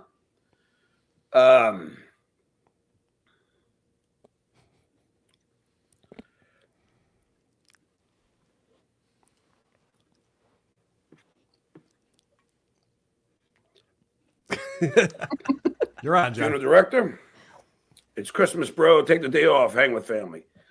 Why are you so concerned, and why are you watching me? Why aren't you with family? Everyone is saying that in this chat. Why aren't you with family? I'll wait. Where's your family? I'll wait. Why aren't you with family? I'll wait. That's all for this time. Hope you get eviscerated. Next time, find out if you are man enough to poke a dabbler. And now a special word from everyone here at the Poke a Dabbler Industries. We want to wish you and yours a very Merry Christmas. Unless you're a Jew, then have a nice Thursday. I mean, unless you're Jesus, happy birthday. And wait, if Jesus is a Jew, why don't Jews celebrate Christmas? Huh. No one's ever What's thought up of that. with that? Sit, Eugene, sit. Good dog. Good stuff, I mean, is that funny? Is that funny? Is he kidding? That's not. What funnier than that? The Great Cardiff Electric, everyone. Supertip.gg/WATP. These commies are gay. They can take a high-powered spray of spunk like I can. I'm a real man, as it were. I mean, in Aaron's defense, I think he just licked it up off of his wife's chest. Yeah. So he's got that going for him. And I can't get that off the screen for some reason. Moody! All right. We have lots to get to still. We have some voicemails, some reviews to get to. There were gifts that were sent in the mail to Lucy Typebox. But we haven't done this in a minute. I think it's time for everyone's favorite part of the show. The teaser. Next week's teaser. This past Saturday, I was in Vegas. and I went and did a show over at Patrick Melton's house. And we put it up on YouTube. We did it live. Like, we don't normally do that, but it was kind of a special time, special show kind of thing. And I got some shit on Patreon. People are like, what's all this now? We're just doing super tip shows from now on. I am happy to tell you this Saturday, we're going back to the basics, old school WATP. Doug from Who's Right's coming on, and we are going to review podcasts you've never heard of. Yay. No one's ever heard of these podcasts that we're going to be reviewing on the show. Doug reached out to me. He's like, hey, can we just like do shit that's not the normal stuff you guys keep doing over and over again? I was like, yes, that sounds like a great idea. That's Doug. going to be awesome. So that'll be this Saturday, and anyone who has a subscription to our YouTube channel or our Patreon will be able to watch that live or anytime thereafter. And of course, it'll be on our regular podcast feed. Anywhere you get your fine podcasts, they come out. WATP comes out every Sunday and Thursday, the audio version of the show. Lucy, you got 2 packages. One of them I'm very interested in looking at. The other one I'm not sure about. Do you want to take a look and open these? Which one did you want me to start with? I am actually curious about which one you're interested in. Totally up to you. I don't know which one you're interested in. This one's from Aaron. Okay. So Aaron sent a letter that says, I read a little bit about it, and he said that he sent me 8 Hanukkah presents because you celebrate Hanukkah. Hanukkah, yeah. Right. So they're a little bit late, but I'm going to blame you on that, not Aaron. I've been sitting on them. That's true. So they've been in my house. Oh, I thought that I opened this better than I did. Yeah, there's a lot of packaging. It's almost annoying amount of packaging. Okay, so this looks like, it's to help me stop aging so much. Anti-aging detox serum. That's great. Girls Women like love that, right? that. All right, Oh, good. it's a whole bunch of makeup-y stuff. This actually looks amazing. Okay. I'm gonna not look through all those things. But the other thing that Is he there sent, deodorant in there? no, you're gonna have to continue suffering. The other thing that he sent was a bottle of bourbon. Aaron is a bourbon aficionado, so I'm guessing that this is bourbon. It is. It's a wheat. This is holiday. I can't read words. Yeah. Yeah. Rickhouse proof. I'm excited. What does that mean? I mean, it's no RIP, but All right. Let's get to the more important gift that we got. I believe this is Pony Power 2 sent this one in. Yeah, I do have to be honest though. Yeah. There were 2 gifts that came, and so one of them was from Aaron, and it came in a box this big. Yes. And I know that this gift from Pony Power 2 is dildos. Right. And I was really worried that they were coming in that box. I thought so. the dildos I'm were very in the bigger thankful box. that they are this big. And I have not looked at them yet, but they feel silicone-y, which is different than the previous Stuttering Johnson that he made me in the past. That is okay. Oh boy.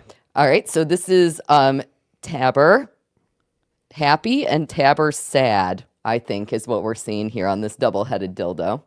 Here, I'll show this to I think my camera's coming through a little bit better right now.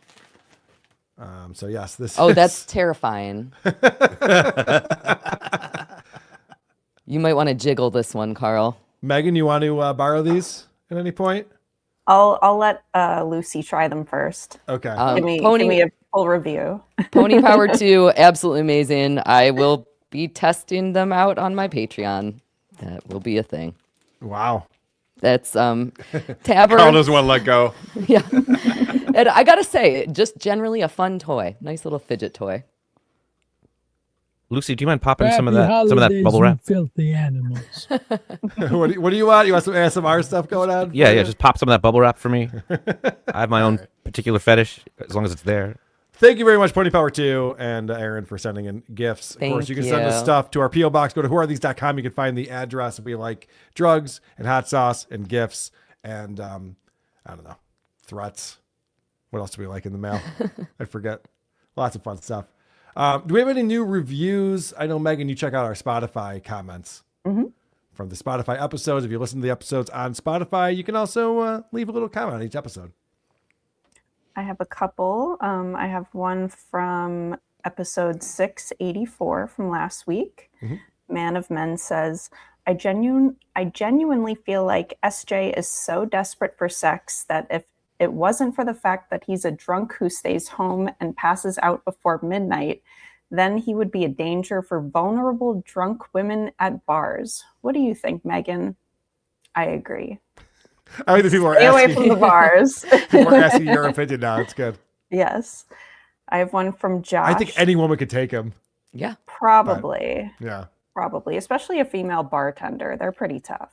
Mm-hmm. Josh says, Opie was one of the victims of the Kilgore, Texas KFC murders of 1983. Look it up. Is that true? Greg Make Hughes, it huh? true. Wow. Big news. And then I have one from episode 685.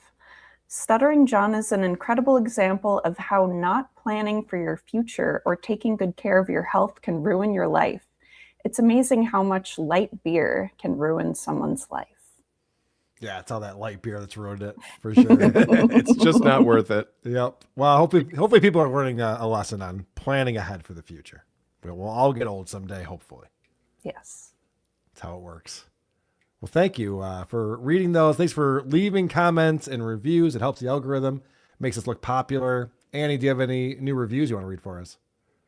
Yes, this person a couple episodes ago left a review, so they're updating the review. Stuttering Jaundice says, Skull. My mother told me to change my review because of the adult words I used. She took away my beers until I did it, so here you go. Well, thank you, Stuttering Jaundice. Appreciate you leaving a new review. Is that a 5-star? Yes, that is a 5-star. Excellent. And the other one comes in from Hamburger. This podcast is just some boomer living out his glory days like he didn't peak in high school. 5 stars? 5 stars. I love it. Thank you very much for that. We appreciate it. Husey calling into the voicemail line. Hey, Carl, it's Husey. You left your mandolin at me flat. Ween stinks. Megan has a nice fart box. Hit the like button. Promo code bars. His hit the like button was almost spot on. Husey right there. I was going to say that was too articulate. Yeah, well, that's true. That was sober Husey. You don't hear that very often. Who let this one through? Ooh, I'm Carl. I don't spend all day licking shit. That, sir, is a fallacy. What a deflection. I have never heard nor a lie. Carl eats poop. And I'll say it once more. Carl eats poop. Let the truth be heard. It's fucking rumor mill, man. It's Wow, wild crazy these true. days. It is crazy. Was that guy in an elevator? Well, since I got a few minutes, I might as well call into Carl and tell him he eats poop. Oh, could you hit 4 for me? Hi, I'm calling about the Ovation guitar for sale. Give me a call back. All right, see you. Finally, someone wants to buy my stupid Ovation guitar, and I've already gotten rid of it now. Damn it. Who was saying they were the CM Punk? Oh, it was Brendan Schaub was talking about when he got into stand-up, and he was the CM Punk. He made an analogy. Hey, Carl. I took the Brendan Schaub, the analogy about CM Punk. I took that a little different than you did. CM Punk kind of got a chance in the UFC without ever proving himself. And when he did, he got starched. Like, it didn't go well at all. Was Brendan, when he compared himself to him and the way that he transferred from comedy, or rather MMA to comedy, and how his career turned out was the equivalent of getting starched? I don't know if Brendan's that self-aware, but that's where it took me. I don't know. Let me know what you think. Oh, that's interesting. Yeah. Brendan doesn't think that far ahead in a sentence. I wouldn't think that he would bring that up either if CM Punk embarrassed himself. No, he was just in talking about UFC. the opportunity of it. Right, because he didn't think he embarrassed himself. Of course not. That If wasn't he what was did, saying he at wouldn't all. admit it. All right, I have one more on here. I'm really liking this Limerick guy. I think he does a good job. Hi, this is Limerick Guy, calling in with your weekly limerick. Adam Bush, Nickelodeon actor, was once told that he had the it factor, but Dan Schneider heard no's when he asked to see toes. Now he's Carl's pet Opie reactor. This has been your weekly limerick. Again, that's a big Good news. one. I feel very seen. As you should. Well, guys, thank you all for being here. We should do plugs. I didn't get the plugs. Well, I guess we plugged a lot of Once Over with Kaylee.